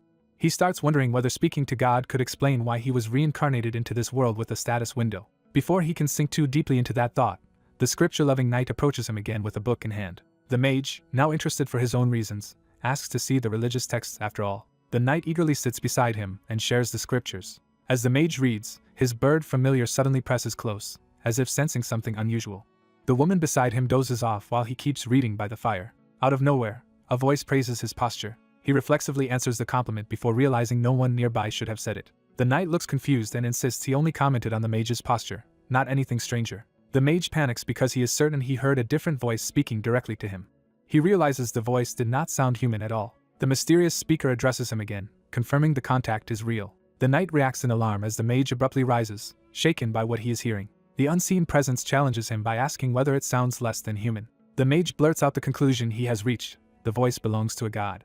A mysterious presence answers his desperate call with uncertainty, leaving Ian unsure whether anyone is truly there. Ian immediately fixates on the unseen being, demanding to know why it singled him out. His frustration spills over as he accuses that power of dragging him into this world and confronting him through a strange window-like vision. He presses for an answer with open anger, refusing to let the silence stand. For a moment, the divine presence feels close enough that Ian believes he has finally reached it. But the connection vanishes as abruptly as it came, leaving only the knight around him. The others by the campfire can only watch as Ian reels from the sudden disappearance. Stunned, Ian realizes the being he was confronting has simply left him behind. That realization snaps his disbelief into outrage. He lunges after the absent god in fury, and the people around him have to physically restrain him. His outburst turns the camp chaotic as everyone tries to calm him and understand what set him off. Afterward, Ian throws himself into the scriptures with obsessive intensity, determined to force another encounter. His relentless study bewilders the others, but he keeps going until it finally produces a result. He gains a new divine skill that allows him to converse with the supreme ruler of this world. The system even congratulates him by name, confirming that his effort succeeded. Instead of comfort, the reward feels like mockery, as though his punishment has only changed form. The divine guidance makes its terms clear. If he wants God's attention, he must study more and deepen his devotion. It also reveals the absurdly grand image this world holds of its ruler, making the whole arrangement feel even more ridiculous to him.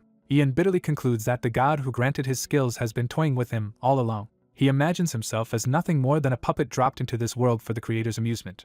That thought hardens into resentment as he pictures the god controlling his fate from above. Still, he accepts that his only path forward is to use divine arts until he can confront that being directly. So he resolves to learn more and search for a way to continue the conversation on his own terms. He decides that means finding more believers and gathering whatever influence or points he needs. With that new objective in mind, he looks up at the sky and commits himself to action. By morning, the story shifts from divine frustration back to the dangers of the world around them. A violent clash erupts in the forest as armed men are cut down in rapid succession. An older swordsman proves overwhelmingly skilled, carving through attackers before they can overwhelm him. One enemy collapses badly wounded, showing how decisively the fight has turned. The elder checks on a mage during the aftermath, making sure his ally survived the skirmish. Ian confirms that Lucy is with him, presenting her as part of his side. He explains that he brought her because she can identify all of the children caught up in this situation. Once the fighting settles, Ian and Lucy make sure the elder himself is unharmed. The old man brushes off concern with humor, refusing to act frail just because of his age. Ian praises his ability, and the elder reveals that he was once a mercenary. He adds that he was famous in his younger days, hinting that his current skill is only a remnant of what he once was. He explains that his reputation earned him the title elder because too many fools kept challenging him. Ian immediately connects that fame to his own plans, wondering whether a well-known name alone can attract followers. The surviving soldiers celebrate the victory over the bandits, lifting the mood. Their cheers confirm that the immediate threat has been dealt with. Attention turns to pursuit when a soldier reports that the road splits ahead. He explains the choices. East leads to the Count's castle, while west goes into the forest where the manticore appears. The elder identifies the western route as the one leading to the mage's home. He urges Ian to move quickly, treating the next step as obvious. Ian stops him, realizing they should not all continue together. He decides Lucy should go ahead to meet the first mage, and afterward they can regroup at Katina's place. Before sending her off, he checks whether she can manage the trip alone. Lucy answers with playful confidence, insisting she is capable and will reach the destination quickly. She parts from Ian warmly and heads off on her own. As Ian watches her leave, he can only hope she reaches the mage safely.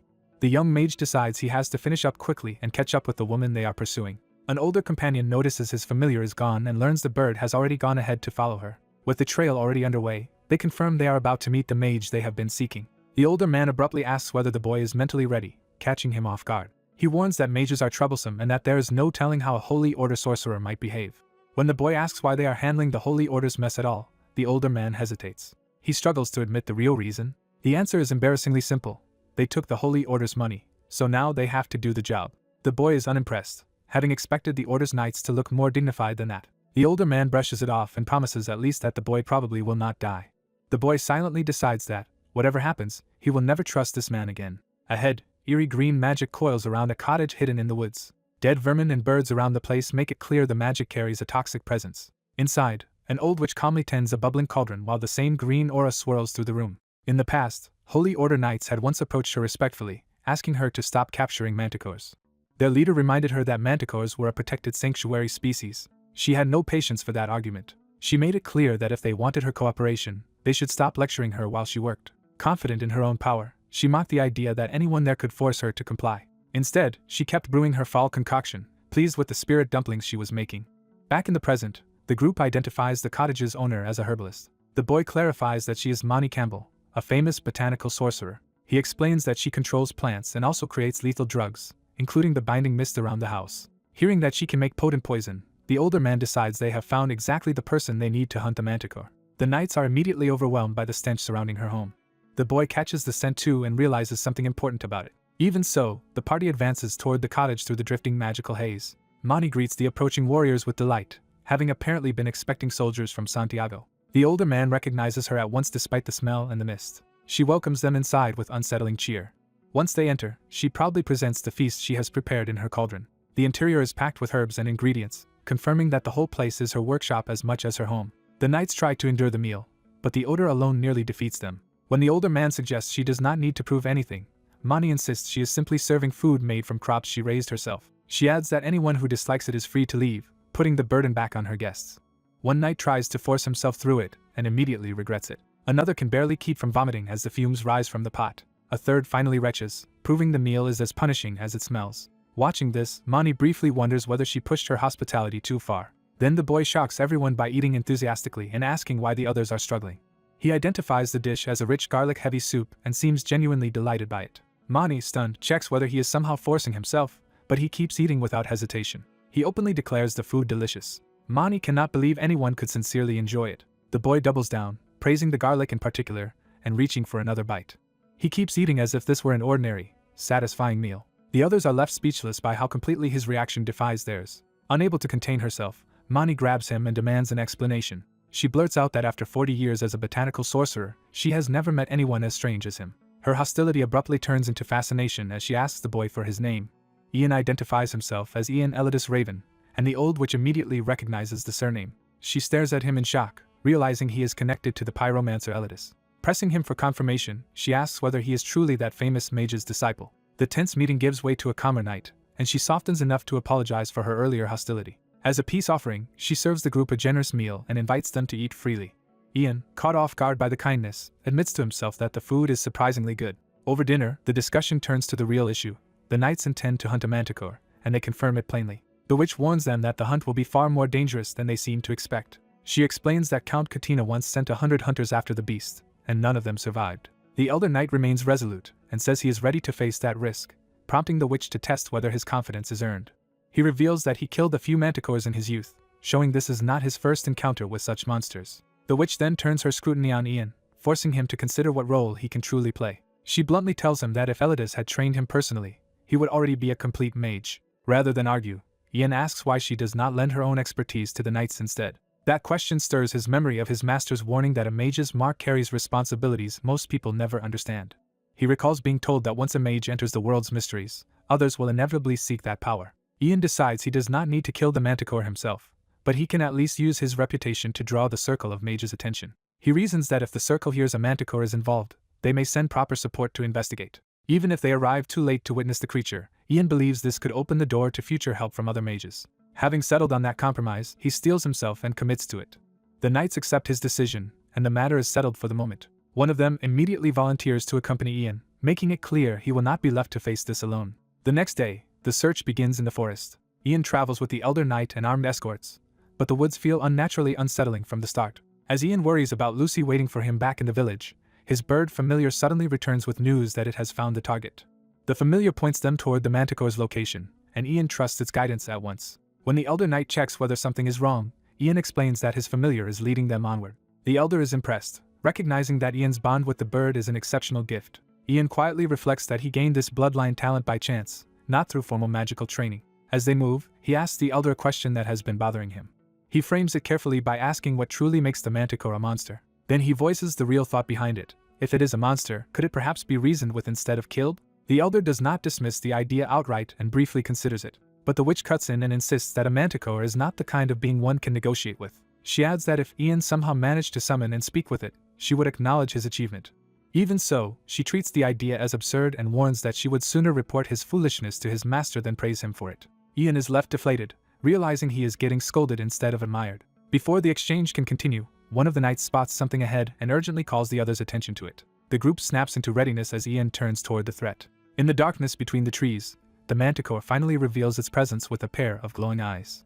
The beast fixes its gaze directly on the party, making it clear they have already been marked as prey. Ian immediately orders the witch and his familiar to stay close to him, taking responsibility for protecting them. The elder answers him calmly, showing complete trust in Ian's judgment. Then the elder steps forward and announces that he has prepared for this encounter personally. He reveals specially made poison bolts, a weapon designed by human hands to bring down the monster. With practiced confidence, he launches the glowing projectiles toward the manticore. Ian watches in tense silence, waiting to see whether the plan will work. The poison bolts streak through the forest at high speed toward their target. In that instant, Ian's expression hardens as he senses the attack is not unfolding as expected. The manticore counters with sudden violence, and blood erupts as the ambush fails immediately. The old hunter explains that the arrows struck the beast's neck and bounced off, confirming its hide is far tougher than expected. Realizing ordinary attacks are useless, the group turns to their leader for a decision while he struggles to process the situation. Before anyone can settle on a plan, an eerie laugh descends from the darkness, and the real threat reveals itself overhead. Ian steadies himself, unnerved by the creature's mocking voice but forcing his fear down. He recognizes that the manticore is already in front of them and that there is no time to prepare poison or any careful strategy.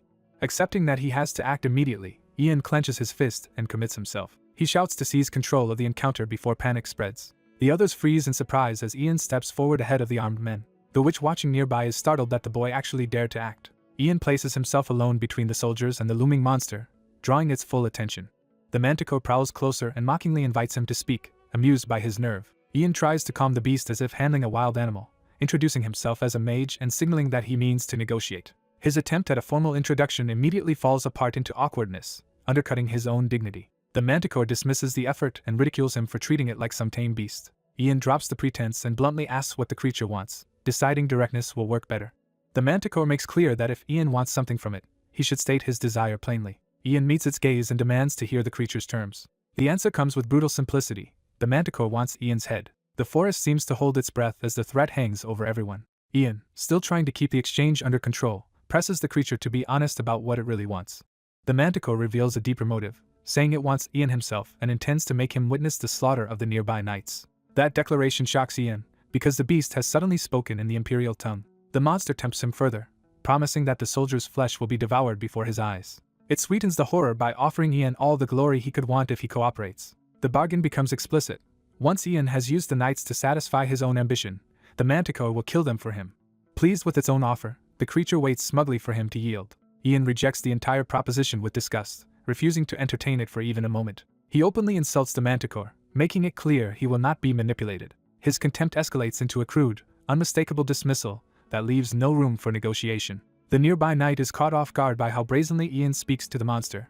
Ian decides that if civility will not work, he will handle the creature on harsher terms. A sudden movement from above signals the manticore lunging to kill him. As it attacks, the beast mocks him again, convinced his defiance was just a death wish. Even while reacting to the strike, Ian is still fixated on the revelation that the creature knows the imperial language. At that critical instant, the witch intervenes and orders her magic to extend.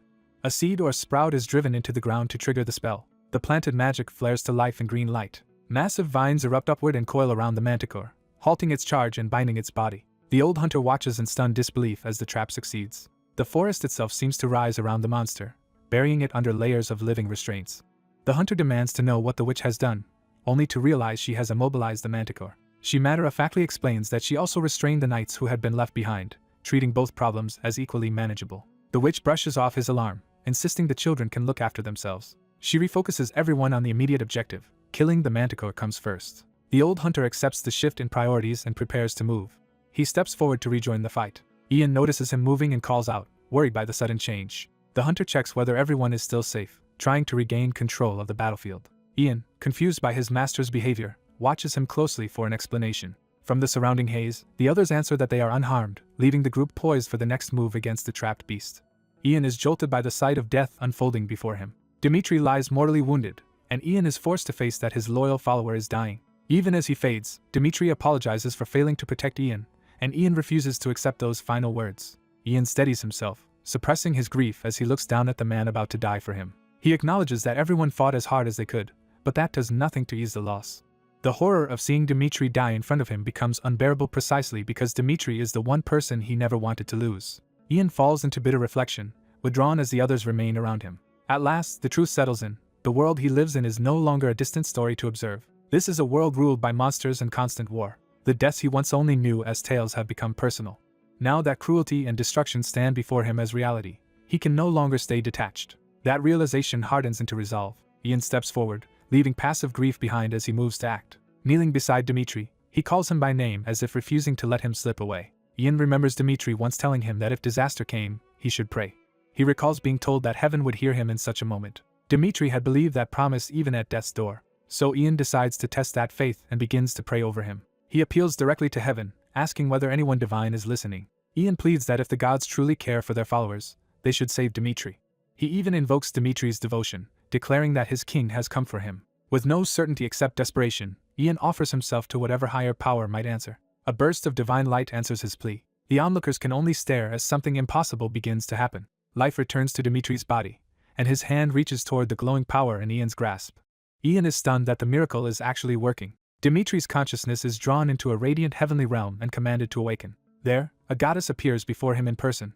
Overwhelmed, Dimitri realizes he is standing before a true deity. He bows at once, and the goddess welcomes him calmly.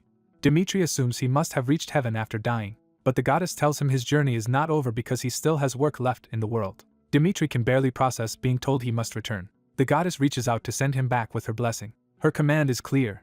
He is to spread her will far and wide. She entrusts him with restoring the happiness Ian once dreamed of granting the world. Then she names Dimitri her apostle, binding him to that mission. That charge is declared to be her divine wish. Dimitri's awareness snaps back to his body. The others realize he has opened his eyes and call to him in disbelief. Dazed but alive, Dimitri sits up and struggles to understand where he is. Ian answers him directly, grounding him back in the world. Trying to lighten the impossible moment, Ian jokes about how it feels to return from the dead. Dimitri lunges at him in emotional confusion, and Ian is caught off guard by the sudden outburst. Through tears, Dimitri concludes that Ian saved him because the goddess herself ordered it. Ian can only smile awkwardly, relieved but unsure how to handle such devotion. He remembers the goddess's words and realizes she has chosen Dimitri for a greater purpose. So Ian explains that the goddess spared him because his role in the world is not finished. He repeats her message that Dimitri still has work left to do. That revelation leaves Dimitri completely overwhelmed as he tries to grasp that he has returned from death with a divine mission.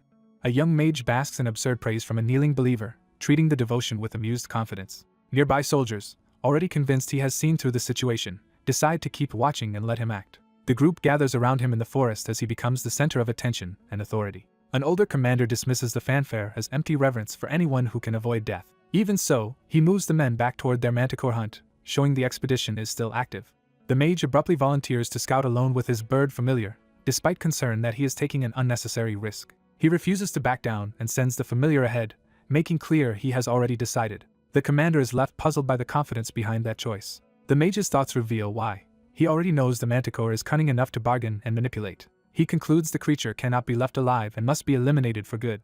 Before the hunt can continue, screams erupt from a nearby town. The manticore has already struck there, crashing into the streets and sending civilians into panic. Among the fleeing townspeople, a son desperately runs while pulling his elderly father to safety. Their escape fails when the father slips from his grasp. The son turns back in horror instead of abandoning him. He realizes too late that the beast is already upon them. The manticore looms over the fallen father, ready to kill. The son plants himself and refuses to run. He orders his father to escape, choosing to face the monster himself. Armed with only a farm tool, he denounces the creature and stands his ground.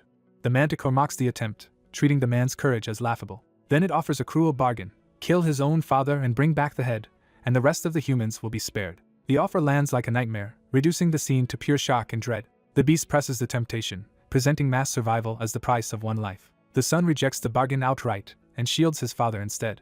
Amused, the manticore accepts his refusal and prepares to kill them both. It lunges in for the execution. Father and son cling to each other, bracing for death. At the last instant, something strikes the manticore from above and interrupts the attack. The blow lands hard enough to draw blood and force the beast off balance. A veteran fighter charges into the opening without hesitation. He crashes into the manticore with a decisive strike, driving it away from the civilians. The rescued pair realize the Holy Order of Santiago has arrived. The white-haired commander takes control immediately and orders his forces to battle. His knights move at once to engage. The manticore answers with open fury, facing the soldiers head-on. It rages at being challenged by humans it considers beneath it. From a distance, the mage casually wounds it with a shot and mocks its bluster. He judges the creature's current struggle as pathetic rather than threatening. The insult enrages the manticore, which singles him out as the real target.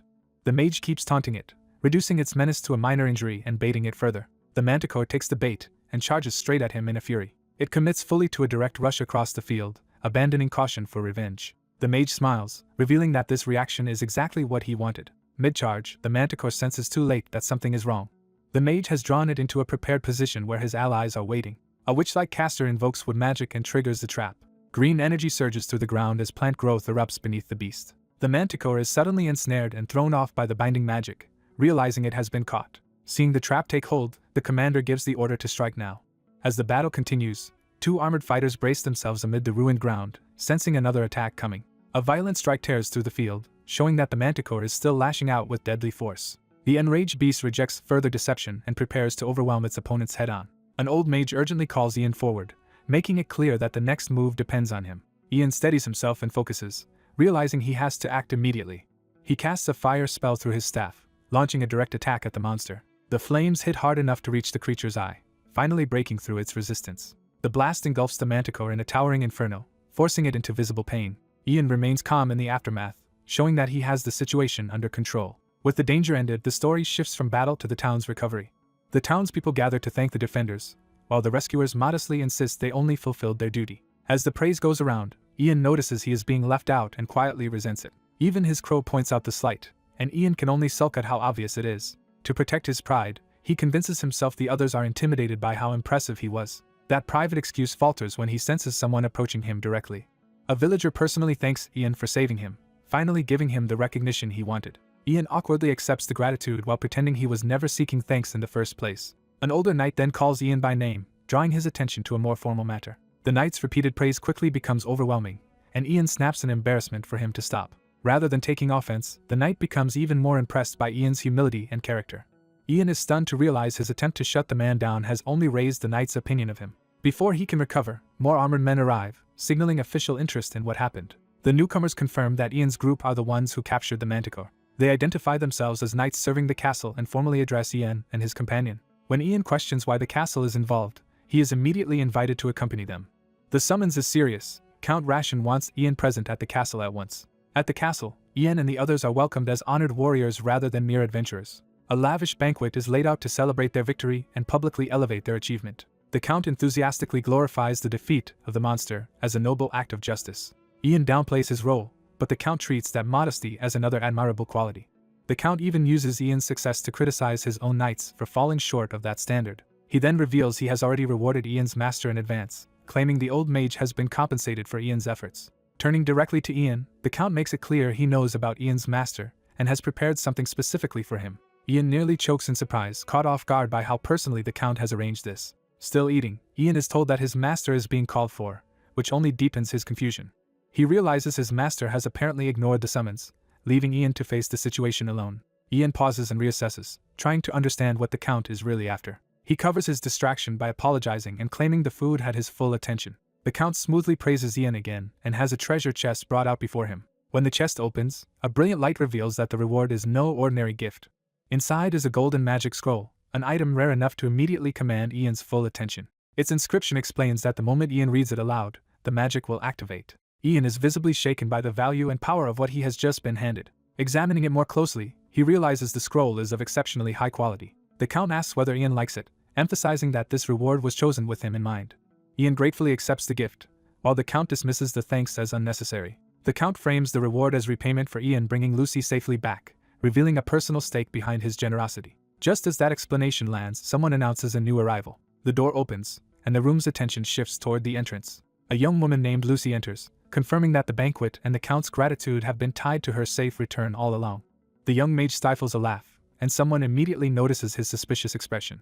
At the table, he wonders what could have caused that reaction as he sits with the nobleman and the nobleman's niece. The niece hesitates, caught off guard by seeing him again after so long. She warmly acknowledges their reunion, and he awkwardly agrees that it has been a long time. An older companion teases him by asking if the woman is his lover, and he quickly denies any romantic connection.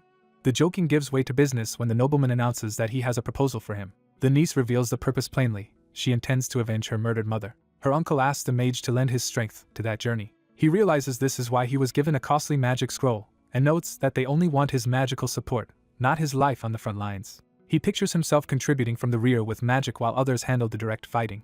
Seeing profit and low risk, he decides the arrangement could benefit him twice over. He modestly frames himself as merely a humble mage while signaling that he is willing to help. He formally accepts and declares that he will accompany them. 3 days later, preparations are complete, though the niece's uncle is too busy to personally see them off. Before departure, she asks an older ally to host them if they ever visit the Italian fief again.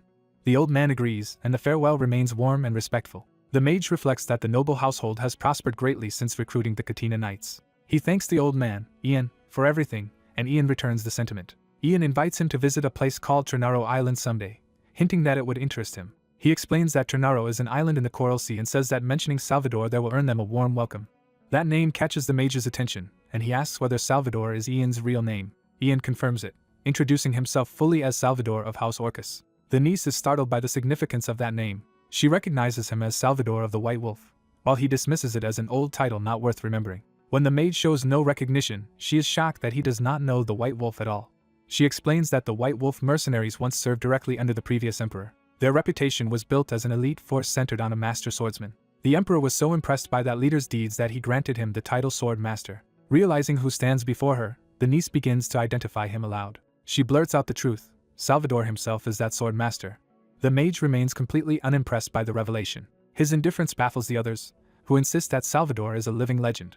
Even as the title is glorified around him, he responds with flat skepticism. Salvador laughs and remarks that the mage's attitude suits him perfectly. One of the knights excitedly imagines the mage becoming the next sword master, turning the moment into absurd hero worship.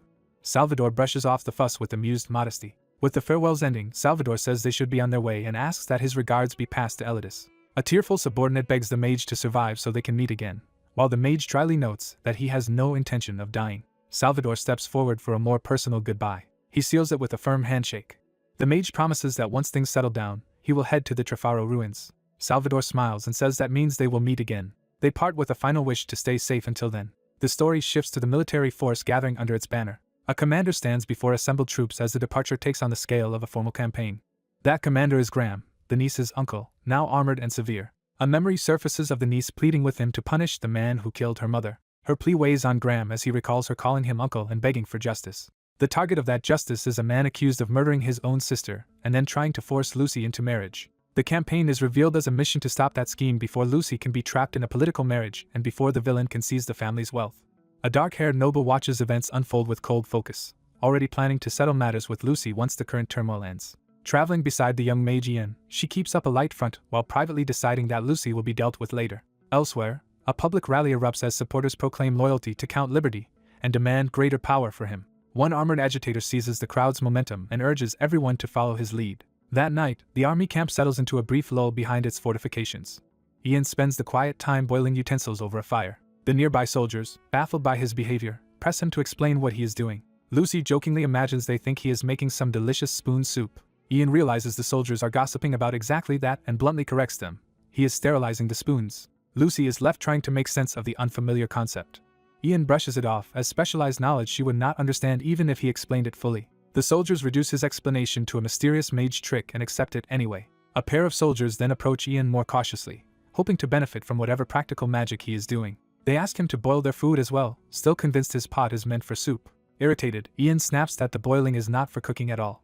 The camp continues around them, with small fires and scattered conversations filling the night. As the moment calms, Lucy brings up something she has been considering. She turns the conversation toward how Ian should be rewarded for helping her in the prison. Lucy admits she had planned to repay him with gold, but now feels that would be far too little. After thinking about what might truly please him, she reveals she has chosen something else. The reward she offers is Enrollment, a legendary magic sword. She recounts the old tale behind it. A fairy loved the first Baron of Talion and gifted him the blade, making him a hero of legend. Lucy gets carried away by the romance of the story, while Ian can only stare at her enthusiasm in disbelief. Ian dryly points out the obvious problem. If the sword is so extraordinary, why does the Talion family still hold only a baron's rank? Flustered, Lucy admits the legend is 4 centuries old and not exactly proof of present power. Ian presses further, asking where the sword actually is now. Lucy reveals that Enrollment was buried in the first baron's grave. The implication lands awkwardly between them. She spells out the consequence. If Ian wants the sword, they would have to dig up the grave. Ian recoils at the thought, unnerved that her ancestor effectively locked the weapon in his own tomb. When Ian compares it to some kind of burial time capsule, Lucy is too unfamiliar with the idea to follow the joke. Trying to stay practical, Ian notes that a magic sword would at least be valuable, though he wonders why she is not keeping it to strengthen her own position. He argues that would be better than letting title-obsessed opportunists continue to use her. Lucy quietly admits she has not yet reclaimed anything for herself, but says Ian has finally given her a chance to fight back. With trembling resolve, she insists he deserves something equally valuable in return for what he has done. Overcome with embarrassment after saying it so directly, Lucy abruptly blurts that she is speaking in the sense of a noble repaying a debt and nothing more. Mortified by her own outburst, she flees before Ian can answer, leaving him behind in confusion. Ian is left wondering if he pushed the exchange too far. Before he can dwell on it, someone calls for the mage. A soldier informs Ian that the Count has summoned him. The scene shifts from the camp to the town under the same night sky. There, a group of armed men are threatening a peasant and trying to extort food from him by force. The thugs mock the man's resistance and belittle the dispute as nothing more than a few chickens. One of them justifies the robbery by claiming he needs to eat before heading off to battle. Their swagger breaks when something above them suddenly draws their attention. They spot a crow in the tree and suspect it belongs to the mage. The bird confirms their fear by loudly announcing that its master is here. The men are stunned as they realize the crow can speak. A calm voice from nearby addresses them, signaling Ian's arrival. The extortionists stiffen in visible panic, their bravado collapsing the moment they understand who has found them. A sharp voice challenges Ian before he enters a tense meeting. Inside the dim tent, the atmosphere is quiet and serious. Ian asks the armored lord for a favor, making clear he has come with a specific request. The lord braces himself, sensing Ian is about to ask for something difficult. Ian asks him to stop the mercenaries from looting the town. The lord questions why the knights should not handle that instead. Ian explains that knights often hide abuses to protect their own standing. He implies that preserving reputation matters more to them than justice. He recalls that he once trusted Oberon and Lucy, only to learn how badly that trust had been misplaced. Even so, Ian insists that if the lord agrees to intervene, he will make the mercenaries obey. Later, Ian stands outside in thought until his bird warns him of trouble. He finds mercenaries assaulting civilians, confirming the very abuse he feared. Ian immediately condemns them and moves to stop it. The mercenaries try to laugh it off and threaten him with their master's authority, but Ian does not back down. The scene shifts as Ian reflects on how events spiraled from that moment. When he first caught the mercenaries, their fear of him made them hesitate. They were too frightened to continue openly, believing they would die if they stayed outside. At the same time, the Count and Lucy were relieved when they heard the immediate crisis had been checked. A knight then rushes in with urgent news for his lord. The report interrupts the Count and Lucy and forces them to face a larger problem. Ian is brought into the discussion as the source of an unexpected development. The knight reports that their army poses no threat to the enemy despite its size. Ian listens as the scale of the force is acknowledged but treated as meaningless. The real issue is that the army has been forbidden from entering Italian territory. Without legal entry, any advance would be branded an invasion and turn the population against them. That would let the enemy recast them not as liberators but as marauding mercenaries. Because Graham's forces have marched peacefully, the locals have had time to settle into normal life instead of fearing him. As a result, he has been able to present himself as the stable power while their side looks disruptive. With the army unable to act, morale has collapsed and some have even deserted. Ian realizes the war has taken a dangerous and unexpected turn. Pressed for a solution, the Lord asks whether looting should now be authorized anyway. Instead of answering directly, he turns to Ian and asks whether the mage has a plan to fix this. Lucy hesitates, unsure whether Ian can really solve something this large. Ian thinks it through and begins to see a possible opening. He admits it may not be impossible after all. Lucy and the Count immediately brighten, trusting Ian to come up with something. Their confidence draws attention from nearby soldiers, who start judging Ian's boldness. Some of the knights dismiss him as overconfident. Ian's idea leads him to a place within Italian territory, where he seeks a different kind of leverage. He arrives at a farmhouse and hears the owner angrily arguing inside. Ian suddenly confronts the man, startling him into silence. With soldiers behind him, Ian demands to know whether this man owns the wheat field nearby. The farmer tries to challenge him until others identify Ian as the famous mage Bleedies. Recognition instantly turns the farmer's defiance into fear. He throws himself down and begs forgiveness for his earlier rudeness. Ian studies him quietly, already focused on the real issue rather than the apology. He declares that the wheat is already doomed, leaving the farmer bewildered. To prove it, Ian drives his staff into the ground and tells the man to sense what is there. As dark power surges through him, Ian reveals that something buried beneath the field has been feeding on the land. He identifies it as the soul of the first Italian king, whose stolen land still carries a curse. A terrified man, already shaken by what he has heard, desperately asks what happened next. Ian cuts him off and begins using magic, forcing the room to focus on his account instead of the man's panic. He concentrates, preparing to reveal what he learned through a divine vision. Ian invokes the heavens and presents his knowledge as a warning meant to save everyone from disaster. His revelation spreads quickly, and people rally around the claim that a looming threat can still be survived if they act now. The witness is left stunned, realizing Ian somehow knew details he should not have known. Rumors begin circulating through Ian's territory that Ian is a chosen usurper meant to challenge the throne. As fear grows, people publicly denounce the current order and call for him to escape the coming purge by seizing power first. The message turns openly hostile, branding the emperor as the true enemy. That propaganda boosts the Count's army's morale, and Ian's supporters openly gather around him. By night, the movement has become impossible to ignore, and even those close to the camp watch the rising fervor uneasily. Soon after, Ian is summoned before the Count to answer for the unrest spreading through the army. The knights accuse him of dragging them onto a path of disgrace. When Ian demands specifics, they explain that people are saying the town is cursed because of him. The Count, clearly under pressure, worries that keeping Ian nearby will destroy their honor. Ian rejects the accusation as a lie and points out that the rumors came from others, not from him. The knights dismiss his defense outright, insisting that a mage cannot be trusted and must be deceiving them. Ian realizes they have no interest in truth and have already decided to treat him as a threat. He understands that arguing further would change nothing. Even so, he notes that the knights themselves are the ones driving this hostility.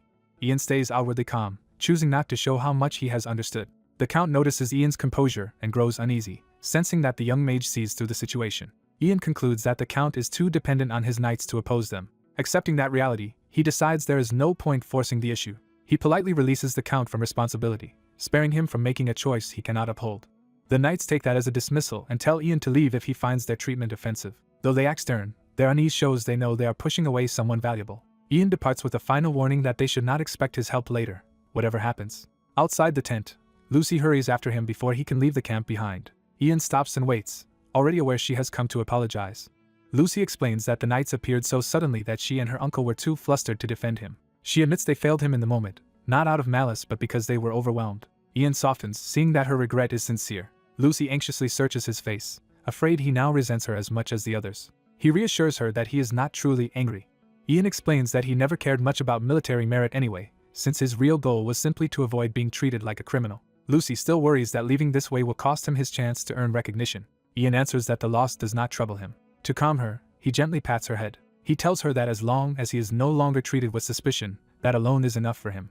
The gesture overwhelms Lucy, and her guilt instantly turns into delighted affection. She excitedly promises to help him obtain a magic sword and even imagines conquering territory for him. Ian immediately refuses to encourage that line of thinking. When her enthusiasm escalates into a marriage proposal, he rejects that too without hesitation. A few days later, the story shifts to the battlefield as mounted troops lead a larger force forward. From a high vantage point, the army advances in formation toward the enemy. Scouts report that the opposing force numbers around 400, while the commander keeps the mood light with his captain. The red-haired commander boasts confidently, invoking the fame of his blade as if victory is already assured. His expression hardens, revealing that beneath the swagger he is fully ready for bloodshed. Elsewhere, Lucy, now concealed under a hood, secretly aligns herself with the Count's side, setting up a hidden role in the coming conflict. An enemy leader dismisses the woman in his grasp as a mere prize to claim after the battle, treating victory as already decided. He reassures himself that the feared Black Knight of the East is fighting for their side, making their advantage seem overwhelming. With that confidence, he concludes that their victory is as certain as the enemy's defeat. From the opposing side, the defenders watch the enemy army begin its advance across the field. Their commander answers with open contempt, declaring that no matter how many foes come, anyone who threatens Graham will be cut down. He raises his sword and rallies his riders to meet the charge head-on. The cavalry surges forward at his command, turning the standoff into immediate battle. The clash is brutal from the first impact as mounted soldiers crash together in a spray of steel and blood. Behind the front, the Count and his attendants remain under guard while officers monitor the fight from the rear. One veteran notes that they currently hold the upper hand. Ian agrees, reasoning that their larger numbers should secure the battle if things continue normally. But a sudden sense of danger breaks his confidence before he can finish trusting that logic. The source becomes clear when a single black armored knight tears through soldiers with terrifying ease. A nearby officer identifies him as the Black Knight from the Eastern Empire, shocking Ian. The knight's presence is explained as a calculated move. He has been sent to secure victory where the battle was expected to be close. Ian immediately realizes this means the Empire has committed one of its highest assets to this field. On the front line, ordinary soldiers are helpless as the Black Knight cuts them down in passing. He keeps carving through the formation in sweeping strikes, turning the center into a slaughter. Ian recognizes that the battle is no longer unfolding according to their numerical advantage. A widening path of dead and broken riders shows the Black Knight driving straight through the middle of their army. Ian understands that if this continues, the entire defense will collapse into a crisis they cannot contain. He asks what happens if the center breaks, already fearing the answer. The officer grimly confirms that once the center falls, the enemy will reach them next. At the rear, the Count and the woman with him react in alarm as the danger suddenly feels immediate. Ian and the officer conclude that if the center retreats or scatters, the Count will become the Black Knight's direct target. The Count erupts in anger at his men's failure instead of facing the reality of the battlefield. Panicking, he orders Sir Decade to ride out alone and kill the Black Knight. Ian is stunned by the absurdity of the command. The officer beside him bitterly laments that such a reckless order had to fall to Sir Decade of all people. He explains that Decade is one of the few truly decent men in the Count's service, making the order especially cruel. Everyone understands what it means. Being sent against the Black Knight is effectively a death sentence. Ian tries to intervene, urging the Count to reconsider before sacrificing a loyal knight for nothing. Sir Decade accepts the order without protest, choosing obedience over self-preservation. Ian demands to know what Decade intends to do. Decade answers that he will carry out the Count's command and try to stop the enemy himself. Even as they speak, the Black Knight continues cutting down anyone in his path, proving how hopeless that mission is. Ian protests that charging out now would be suicide and would only leave the Count's side exposed. Decade insists that his duty as the Count's knight binds him to obey, whatever the cost. Ian knows Decade is right about his oath, but he cannot accept a pointless death disguised as loyalty. He argues that this is not protection at all, only the exchange of one life for another while wounded soldiers already litter the field. Seeing Decade remain resolute, Ian realizes the knight fully understands the futility, and is still prepared to go. That forces Ian to confront the cruelty of a world where honorable men are the ones chosen to be sacrificed. Before the decision can settle, a rider arrives calling urgently for Sir Decade and Sir Sigil. Ian realizes the messenger must have come from the shattered center that the Black Knight was attacking. The rider reports that the center has already been defeated and condemns the disgrace of the collapse. The news leaves Ian reeling, both at the defeat itself and at how quickly everything has fallen apart. Decade immediately gives Ian a new order: escort the Count and Baron Italian away from the battlefield. He declares that he will remain behind to buy them time. Without waiting for approval, Decade mounts up and commands the others to follow Ian and withdraw. Ian watches him ride off in disbelief, unable to accept that Decade may truly be throwing his life away. A knight reflects that in war, one person may be condemned as a fool for becoming the only sacrifice needed to save everyone else. As the Count's party retreats on horseback, that grim idea hangs over them while danger closes in behind. Lucy suddenly realizes Ian is about to do something reckless and tries to stop him. Ian ignores her alarm and urges everyone to move at once because the Count has already ordered a retreat. He turns his horse away from the group, making it clear he intends to separate from them. Ian orders Lucy to escape with the Count's vile son while she worries about leaving him behind. Refusing to run, Lucy insists she will stay with Sir Decade and help bring their pursuers down. Ian cuts off her protest and pushes her to focus on surviving the ambush. Lucy can only watch in panic as she realizes he is leaving despite her plea. Ian spurs his horse forward alone, committing himself to the role of decoy. Sir Decade notices Ian breaking away and calls out to him. Ian explains that he will draw the enemy off so the Count can be protected. Sir Decade rejects the plan and argues that Ian cannot handle the pursuers by himself. Ian answers with calm confidence that he is a mage and can survive on his own. Seeing Ian's expression, Sir Decade realizes this is not youthful bravado but a settled decision. He understands Ian is completely serious and will carry this through. With reluctant trust, Sir Decade admits he has been overprotective and stops trying to hold him back. He immediately redirects the troops, ordering them to chase Ian instead of the Count. As he rides off with the Count, Sir Decade entrusts the success of the retreat to Ian. Ian accepts the burden and sends him off with a brief wish for survival.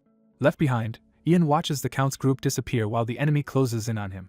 A sudden shot flashes past Ian's face, warning him that the pursuit has already begun. The projectile slams into a nearby tree, confirming the enemy intends to kill him before he can escape. His crow familiar erupts in terrified complaints, but Ian shuts down the panic and keeps control of the situation. He decides the first step is to drag the pursuers deeper into the forest, where he can fight on his terms.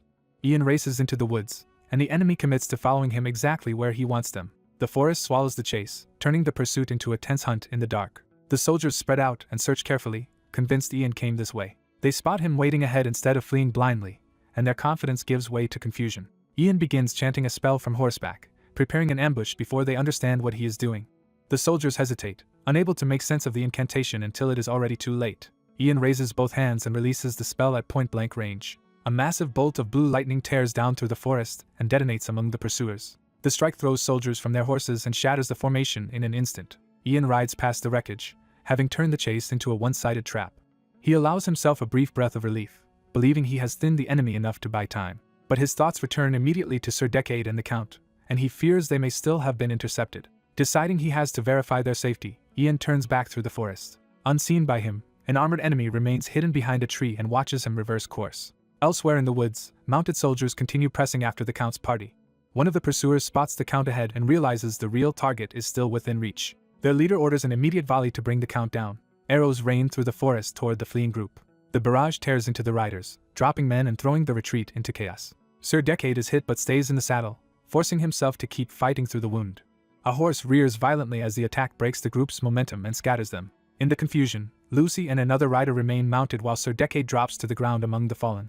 Even wounded, Sir Decade rises again, refusing to let the Count be taken. He charges into the enemy with a desperate sword stroke, trying to carve open a path. As hostile soldiers close in from all sides, Sir Decade makes his stand with Lucy and the Count behind him. A mustached noble is suddenly cut down by a violent slash before he can recover. His body crashes to the ground as armed men close in around the scene.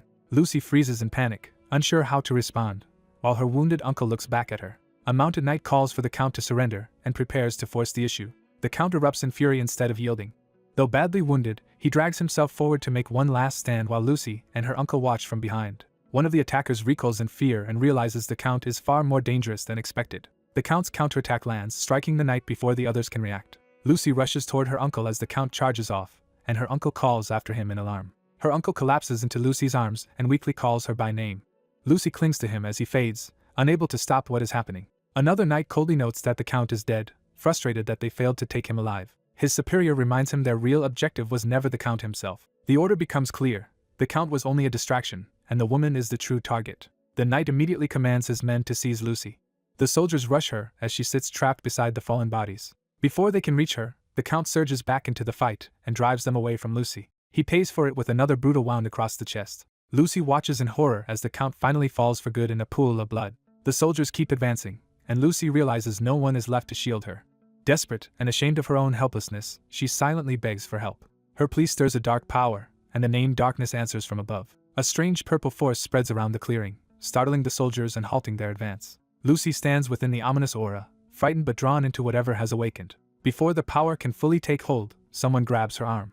A blue-cloaked young man pulls Lucy into his arms and carries her away at speed. The sudden rescue leaves Lucy stunned and struggling to process what just happened. He escapes with her on horseback, breaking through the dark energy and out of the trap. The rescuer, a young man with a bird perched on his shoulder, checks their surroundings while keeping control of the escape. Lucy, now safe in his grasp, can only stare at him in dazed surprise. As they ride, he asks where the Count is, assuming he should have met them by now. Lucy quietly tells him the Count is already gone. The news hits him hard, forcing him to realize he arrived too late. He makes sure Lucy is unharmed, and she thanks him for saving her. Still confused, Lucy asks what is happening and where Sir Decade is. He explains that Sir Decade was supposed to be heading toward her, but something must have gone wrong. Lucy immediately worries that Sir Decade may also be in danger. The young man guesses Sir Decade has already gone to the river and urges them onward. He reveals the urgent reason: they must shake the Black Knights pursuing them. Lucy is startled by the name, sensing a far greater threat than ordinary soldiers. That fear is confirmed when a Black Knight appears on horseback and cuts off their route. Their horse splashes into the river as they try to keep moving despite the interception. Across the water, the Black Knight confronts them head-on and refuses to let them pass. The young man understands that being trapped here means the end of their escape. The Black Knight drops all pretense and demands the talion directly. Lucy and her rescuer tense at the demand, both realizing the pursuer knows exactly what he wants. The young man fires back with contempt, making it clear he has no respect for the knight or whoever sent him. Lucy is shaken when the knight dismisses morality entirely and treats the order as routine. She blurts out the truth that Graham murdered her parents and uncle, exposing the cruelty behind the pursuit. Even with that accusation laid bare, the Black Knight only asks whether the talion is truly worth dying for, turning the confrontation into a final choice. A pursuing knight closes in and prepares to end the chase. He declares this their final warning and orders Ian to stop and surrender Tanya. Tanya, riding with Ian, realizes how dire the situation has become. Ian keeps moving through the river while the knight bears down on them from behind. Instead of panicking, Ian quietly gives a coded command to his bird companion. The knight's horse is suddenly affected, its eyes turning ominous as the command takes hold. The mount bucks violently, throwing the armored pursuer off balance. The disruption breaks the knight's charge before he can strike. He is hurled from the saddle and crashes into the shallow water. Stunned and furious, the fallen knight demands to know what Ian has done. Ian immediately follows up by ordering his companion to take flight. As Ian and Tanya pull farther away across the water, the knight can only watch in confusion. He is still trying to understand what happened when the river itself begins to answer Ian's move. A surge of water rises up and crashes toward the knight, turning his disadvantage into a trap. He tries to run clear before the wave can engulf him. For a brief moment the riverbank falls quiet after the impact. The knight ends up sprawled in the water, defeated and barely conscious. Tanya hesitantly calls Ian's name, unsure what he intends to do next. Ian checks the fallen pursuer and asks whether the knight is dead. The possibility makes him tense, as if he has only just realized how far things escalated. He reassures himself that knocking the attacker out was justified after being ambushed. Even so, he nervously admits he was also acting to prevent another sudden attack. Deciding caution matters more than appearances, Ian moves to secure the unconscious knight. He starts by removing the helmet so he can identify who is chasing them. The reveal catches both Ian and Tanya off guard. The knight turns out to be a woman, overturning Ian's assumptions on the spot. Later that night, they make camp and keep their captive tied to a tree by the fire. The armored pursuer, now stripped of her gear, wakes up restrained and forced to face them. She tests the situation by asking if they are awake, trying to recover some control. Ian and Tanya sit by the fire with her confiscated equipment nearby, waiting for what comes next. The captive's first outrage is not her capture but the loss of her armor. Ian bluntly explains that he had no reason to trust her and disarmed her for safety. That answer leaves her humiliated at having been subdued and handled by someone she considers an enemy. Tanya takes obvious pleasure in her discomfort and tells her she deserves it. She presses the embarrassment further, mocking the woman for dressing as a man just to fight and suggesting she must enjoy the deception. Ian tries to rein Tanya in, but she keeps pushing the issue. Tanya frames the disguise as something improper and forbidden rather than practical. In her mind, it is the kind of scandal that would provoke public outrage and punishment. She gleefully points out that once people learn a knight was masquerading as a man, the woman's reputation will collapse. The captive swallows her pride and asks them to spare what remains of her honor.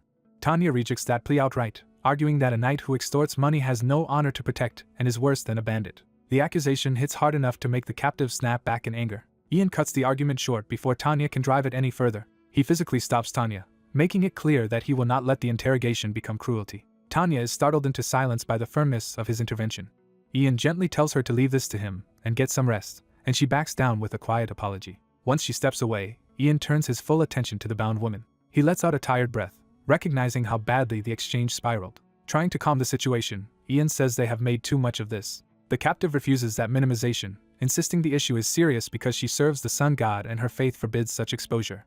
The young mage unexpectedly insists that he does understand her situation, leaving the bound woman baffled. She cannot comprehend why anyone would willingly disguise themselves as a man, because the idea makes no sense to her. He points out that men sometimes dress as women too, trying to normalize what she sees as unthinkable. When she still struggles to grasp it, he jokingly compares it to costume play, which only deepens her confusion. Trying to calm her down, he urges her not to dwell on it, and instead explain why she was disguised in the first place.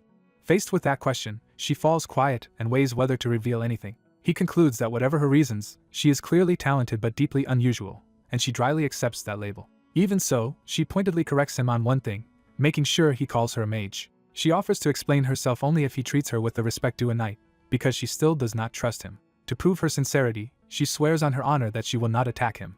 He refuses to be swayed by that oath alone, reminding her that she has not even told him who she is. Pressed for a name, she finally introduces herself as Berenka while he keeps his guard up. Her name catches him off guard, signaling that it means something important. She reveals that she is Berenka of the House of Metz. She begins explaining that her homeland lies in a barren eastern region of the empire.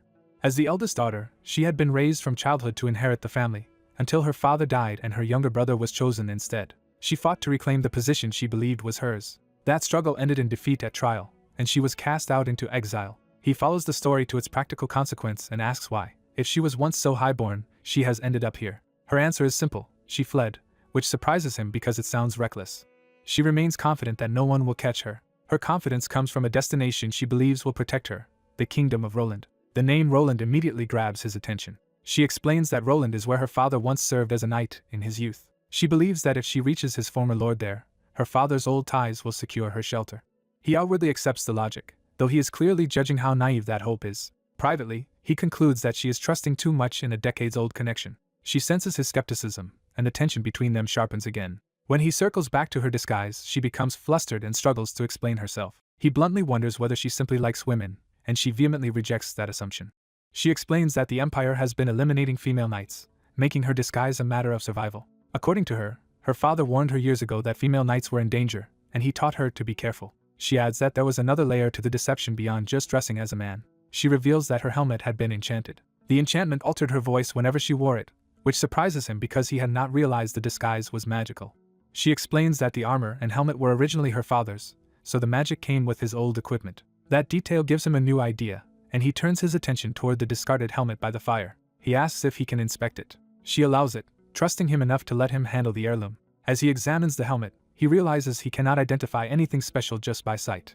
Then his system reacts to the object, signaling that it has detected something unusual. A notice appears telling him that the relevant skill cannot yet be learned. Another message explains that witnessing a more definite mystery is required to unlock new skills, making him realize this phenomenon is unlike the mysteries he has encountered before. More system prompts continue appearing as he processes the discovery. He receives an achievement for witnessing a new mystery and gains 50 bonus skill points, bringing his total to 550.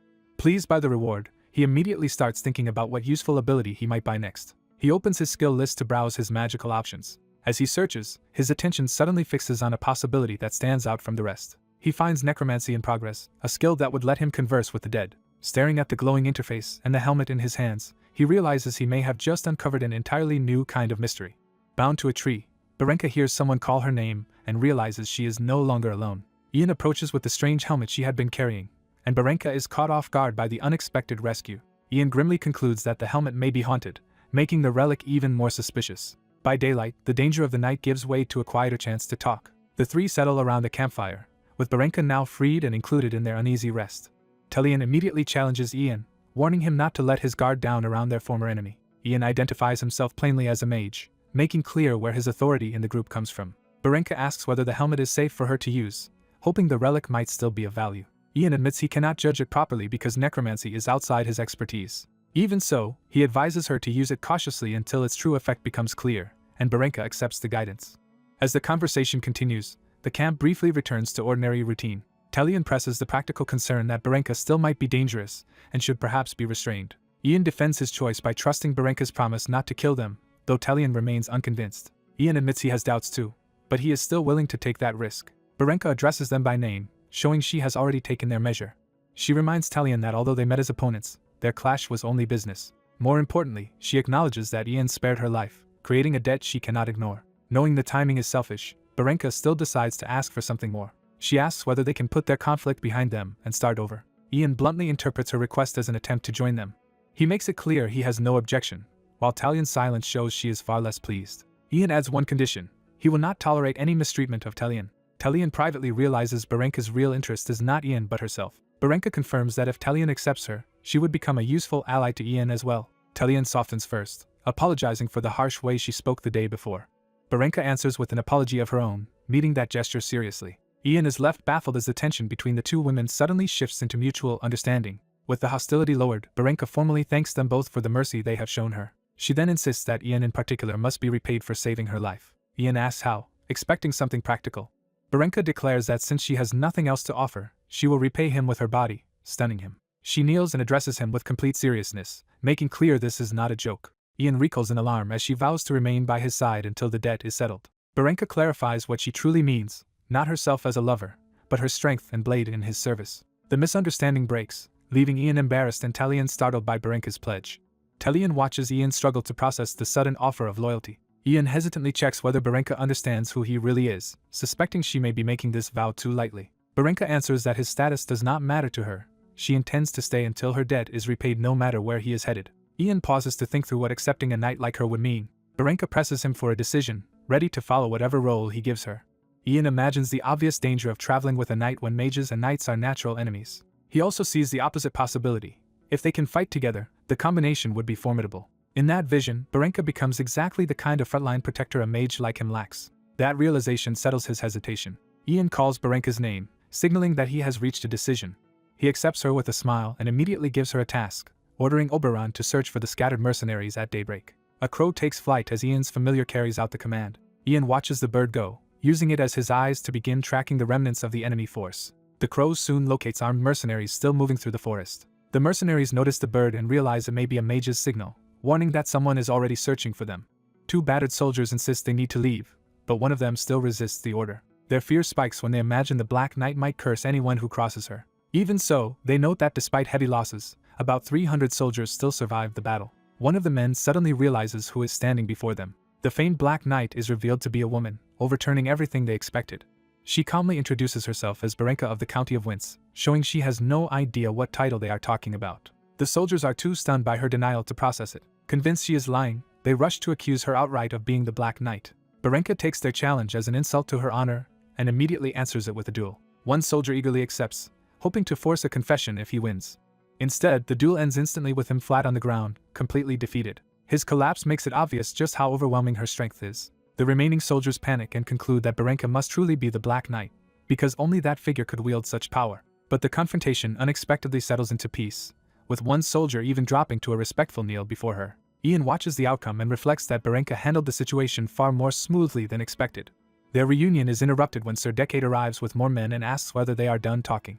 Ian immediately recognizes him and calls out to him with relief. Sir Decade is glad Ian survived, and Ian returns the concern. Lucy also greets Sir Decade, and he is deeply relieved to see that she is unharmed. Ian quickly steers the reunion toward urgent business and says they need to talk. Before Ian can explain about the Count, Sir Decade reveals he already knows. He asks what Ian and Lucy intend to do next, while Ian turns the question back on him. Sir Decade admits he wants to bring Graham down if possible, though he sounds uncertain about how far he can go. Ian is not surprised by that answer. He recalls that if he had returned to the front lines, he would only have been sent back into another attack. That thought leads him to the real issue. The one person who can stop another offensive is Lucy. All attention shifts to Lucy as the one whose decision now matters most. Sir Decade lowers himself in front of her, treating her authority with full seriousness. He addresses her as Baroness Toulon and asks her to use her status to halt the war and spare everyone from more bloodshed. Lucy hesitates, overwhelmed by the weight of being asked to decide for everyone. Ian gently tells her the choice should be hers alone. Lucy remembers the moment she was first dragged into this conflict, with death already lying at her feet. She also remembers the red-haired enemy leader whose ambition drove the violence. After struggling to speak, she finally gathers herself. Lucy declares that she wants to reclaim both her title and her territory. Her resolve reassures both Ian and Sir Decade. Sir Decade immediately rallies his men, announcing that the Baroness has ordered them to fight. The soldiers begin preparing for war again, with Lucy now openly positioned as the cause they will follow. Sir Decade then turns back to Ian, making it clear he has another request. He asks to borrow Ian's magical strength for the coming battle, and Ian admits he was already thinking along the same lines. Sir Decade is delighted to have Ian's cooperation. He also apologizes for how his knights treated Ian earlier. When Ian accepts the apology easily, Sir Decade is relieved, though the nearby soldiers are unsettled by his friendliness toward a mage. That unease quickly turns into open protest from the men behind him. One knight argues they can still win on their own, and do not need a mage's help. Sir Decade snaps back that they have just lost a war, and have no standing to boast. The knights still insist that relying on a mage would disgrace their order, even if they are weak without one. Ian watches their pride-driven resistance without backing down. He coolly tells them that if they object to his involvement, they are free to leave. His blunt challenge shocks the knights into angry disbelief. As war looms, the soldiers reject any political maneuvering and try to shut the young mage out. He answers with open menace, warning them to stay out of his way. His hostility unsettles them, but only for a moment. They push back, insisting war belongs to knights and mocking the idea that he could win without them. The soldiers laugh off the notion that a rookie mage could lead a war effort. He coldly reminds them that their own failures already cost them the battle they were supposed to win. With a smug jab, he turns the blame on them and asks whether victory would not have been secured if they had done their jobs. The insult leaves them furious and speechless. Before the argument can explode further, an older commander steps in and takes control of the exchange. At that moment, the sky begins to churn ominously overhead. A violent vortex forms above the group, forcing everyone to recognize that something far more dangerous is beginning. The commander braces himself as the wind and pressure build around them. The nearby soldiers panic, realizing they may be caught in something beyond their control. The mage dismisses them as men who only call themselves knights. He declares that he will launch a counterattack himself, and orders only those truly loyal to him to follow. By sunset, mounted forces move out across the hills toward the next confrontation. A black-armored knight leads the advance while others notice a lone figure waiting ahead. They identify that figure as the Black Knight of the East, confirming a feared enemy has appeared. Their leader feels betrayed and realizes the situation has turned disastrous. He sounds the horn, committing his side to battle despite the shock. The cavalry surges forward in a full charge. As the horses thunder ahead, dread spreads through the attackers. The black-armored knight meets the charge head-on without yielding. The red-haired commander demands to know what is happening, then orders the attack to continue. His riders clash with the lone knight, but their assault is immediately checked. The Black Knight's counterstroke cuts through the attackers with effortless force. One rider reels in shock as he realizes how badly they have misjudged their opponent. Even while trying to reassure himself that the Baron's army is ordinary, he sees that this enemy is anything but. The Black Knight unleashes another devastating sweep. A single cold blue eye reveals absolute control and lethal intent behind the helmet. The charge collapses as riders are thrown aside and panic spreads through the line. Watching his men break, the red-haired commander can only listen to their screams. He realizes that if this continues, his entire force will die for nothing. Nearby, a young woman named Lucy watches the battle in silence as the mounted group remains on the ridge behind her. The commander hardens himself, deciding there is only one way to stop the slaughter. He resolves to kill the Black Knight personally and spurs forward. Before he can act, dark magic erupts around him under the command of Dark Mist. The mage follows with shadow arts, casting pitch-black curtain and swallowing the battlefield in supernatural darkness. From within the spreading spell, he calmly controls the chaos he has created. The trapped soldiers lose all sense of direction, unable to tell where they are or where the enemy stands. Blinded and terrified, they crash into obstacles and each other, begging not to die. The commander orders a retreat, but his authority is already slipping away in the confusion. He tries to restore order and send everyone back to their posts, only to realize the field has changed again. Looking out, he sees figures scattered across the darkened slope and can no longer make sense of the battle. His confidence breaks as he struggles to understand what kind of power has overtaken the field. Then he feels a blade at his throat and understands he has already been beaten. The black-armored knight appears at his side and orders him to drop his weapon. Faced with certain death, he can do nothing but swallow his pride. He lets his sword fall, surrendering the fight. The Black Knight remains poised and silent, having ended the battle through overwhelming force and perfect timing. At sunset, Ian stands apart from the others, quietly taking in the aftermath with a guarded calm. Something catches his attention and pulls him out of his thoughts. The young woman by the horses turns to him, hardly daring to believe the outcome. She asks if they truly won, still shaken by how suddenly everything changed. Ian answers with a small, confident smile that confirms the victory. Relief settles between them as the danger finally feels over. Around them, the battlefield shows the cost of that victory, with fallen men left where they died. The surviving soldiers have already shifted from fear to scavenging, excitedly admiring a fine sword taken from the dead. Ian watches their enthusiasm from a distance, his expression unreadable as they celebrate the spoils. That sight triggers a bitter realization in him. After killing, many people quickly reduce the dead to loot. In his mind, the scene becomes a brutal image of men carrying blood-stained trophies through a world soaked in violence. He judges that people fight not only to survive, but to seize things they desire. To him, the living often justify greed with the language of war and necessity. He concludes that beneath the excuses, much of it is simply hunger for gain. The mood snaps back when one soldier jokingly proposes turning a bracelet from a corpse into jewelry, proving Ian's point all too well. Ian reflects that he came expecting to find traces of death itself, yet he has sensed nothing of the kind. He starts to suspect his earlier assumptions about death magic and the strange necklace may have been wrong. Even so, he decides to experiment further rather than abandon the mystery. His thoughts veer into darkly absurd territory, imagining himself so exhausted he might as well lie down with the dead. The woman immediately rejects that idea, alarmed by how casually he treats something so morbid. Ian brushes it off with dry composure, as if this kind of grim thinking is exactly what his master would expect from him. A sudden movement near his staff interrupts the moment. A black bird circles overhead and descends toward him. Looking up, Ian returns to the question that has been bothering him: what it really means to be a mage. He tests his power again, wondering whether the true path of magic lies in understanding rather than simple technique. He even considers forcing a breakthrough through a harsher method, but the attempt still yields no clear answer. Standing over a glowing magic circle, he is left with uncertainty instead of revelation. The bird lands on him without fear, breaking his concentration. When it pecks at his face and coos, Ian realizes it is trying to communicate rather than attack. That small exchange gives him a sudden insight, as if the answer he was chasing has been in front of him all along.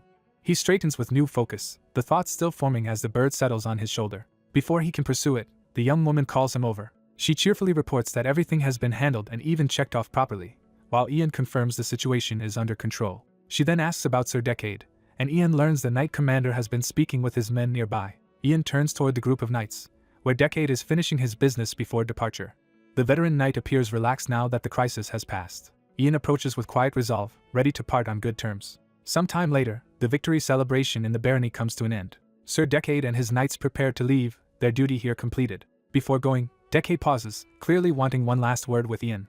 He finds Ian waiting beneath the tree, apart from the crowd and noise. The two part with mutual respect, agreeing that they hope to meet again. Their farewell carries the sense that this brief alliance has become something more meaningful. With the knights gone, the barony erupts into public celebration and Baron Tellian is loudly praised as the victor. The young woman basks in the festive mood and teases Ian about how popular he has become with the crowd. She keeps needling him with a familiar nickname, amused by how much it bothers him. Ian inwardly fumes, convinced that this ridiculous name is some kind of curse that refuses to die. She abruptly reminds him that they need to leave soon, cutting through the celebration.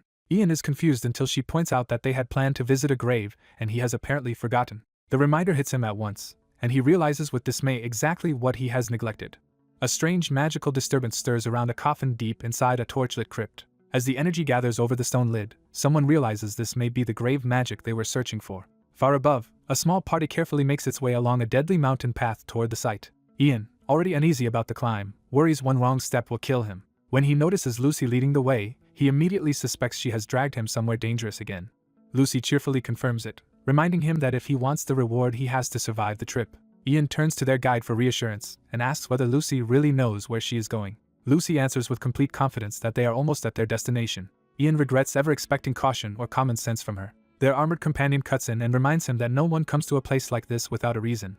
She declares that she is joining the mission as well. Even while insisting she only came to work off her debt, she ends up following Ian anyway. A crow's servant returns to Ian, and he asks what it found while scouting ahead. The bird reports that it checked the area from the sky. Its warning is immediate: there are people waiting ahead.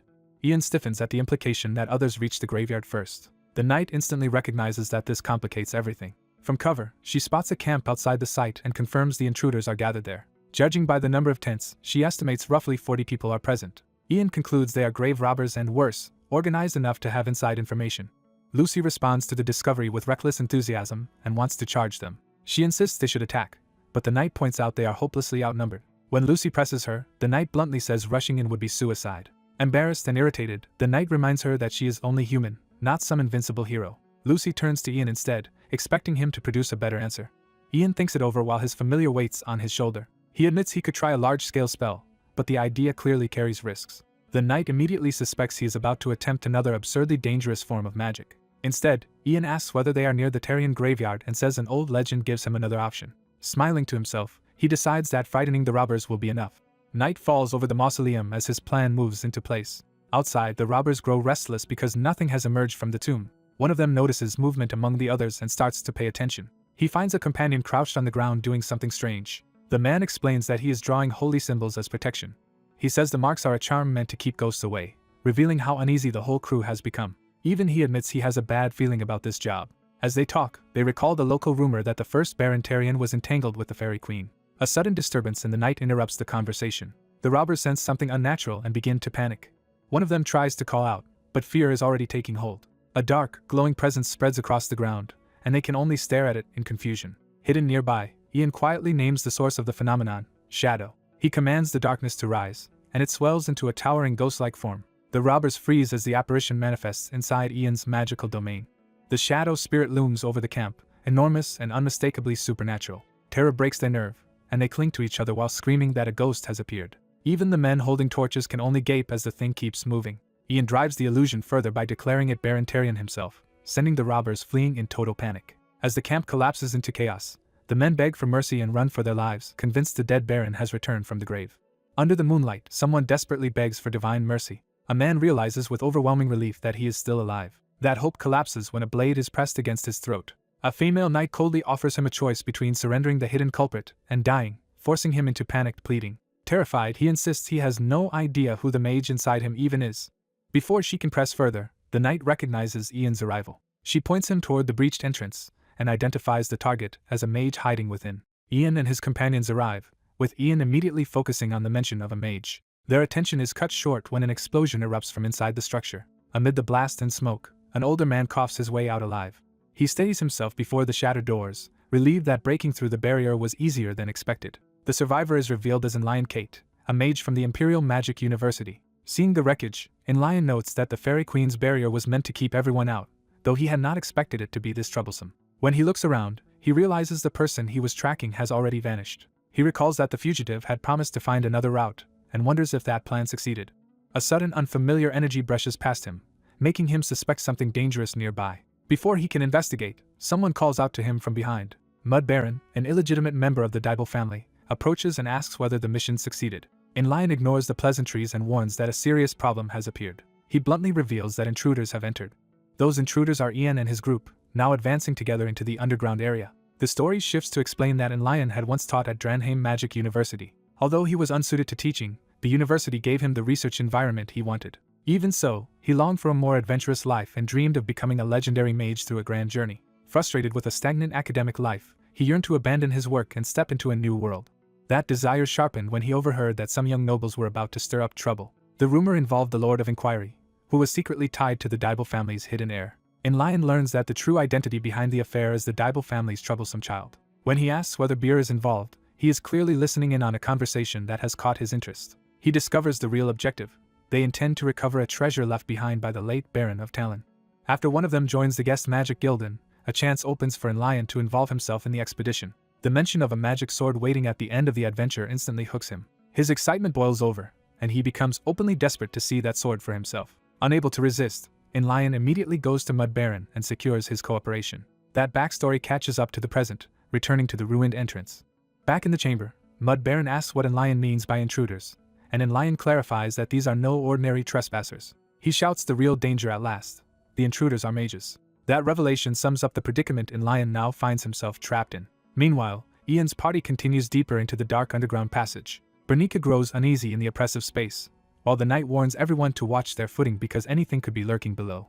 Ian's staff suddenly speaks to him like an old playmate, eager to have fun again. Ian is unsettled because he has never consciously used this talking weapon before, while the staff cheerfully recalls his old habits, including sleeping and snoring.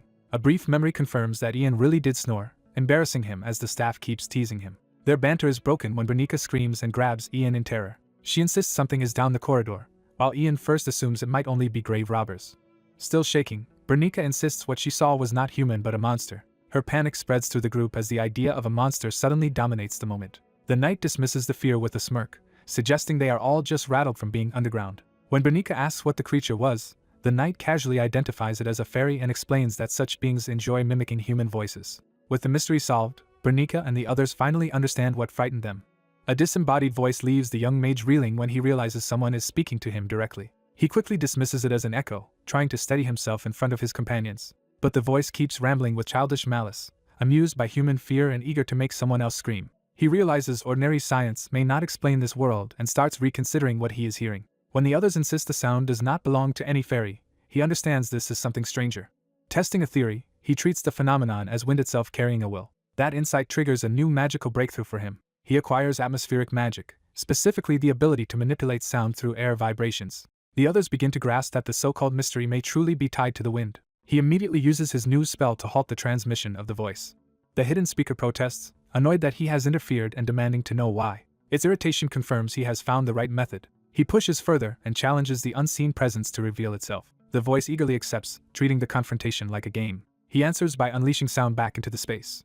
The corridor erupts with a loud burst, and the invisible entity delights in the chaos. His companions are stunned that the impossible voice was real all along. From above, the group regathers around him as the disturbance settles into a more dangerous silence. The witnesses finally accept that the strange phenomenon truly was a mystery of the wind. Sensing the situation worsening, he warns everyone to stay alert.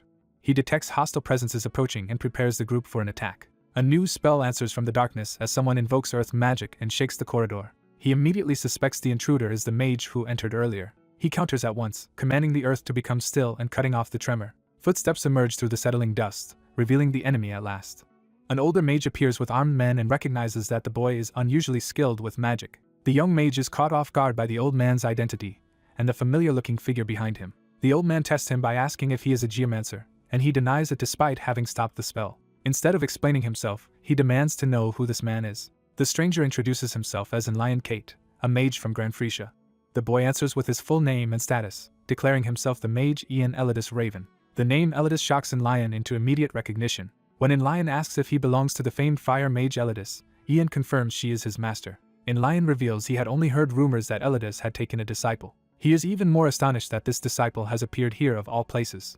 Before the exchange can continue, the man behind Enlion identifies Ian by name. That man, Telian, smugly points out that Enlion still has not answered why he is here. It becomes clear Telian is fixated on Ian and is steering the conversation toward him. Ian endures the attention in wary silence, already uncomfortable with where this is going. Enlion finally explains that Baron Telian brought him here because he requires a treasure.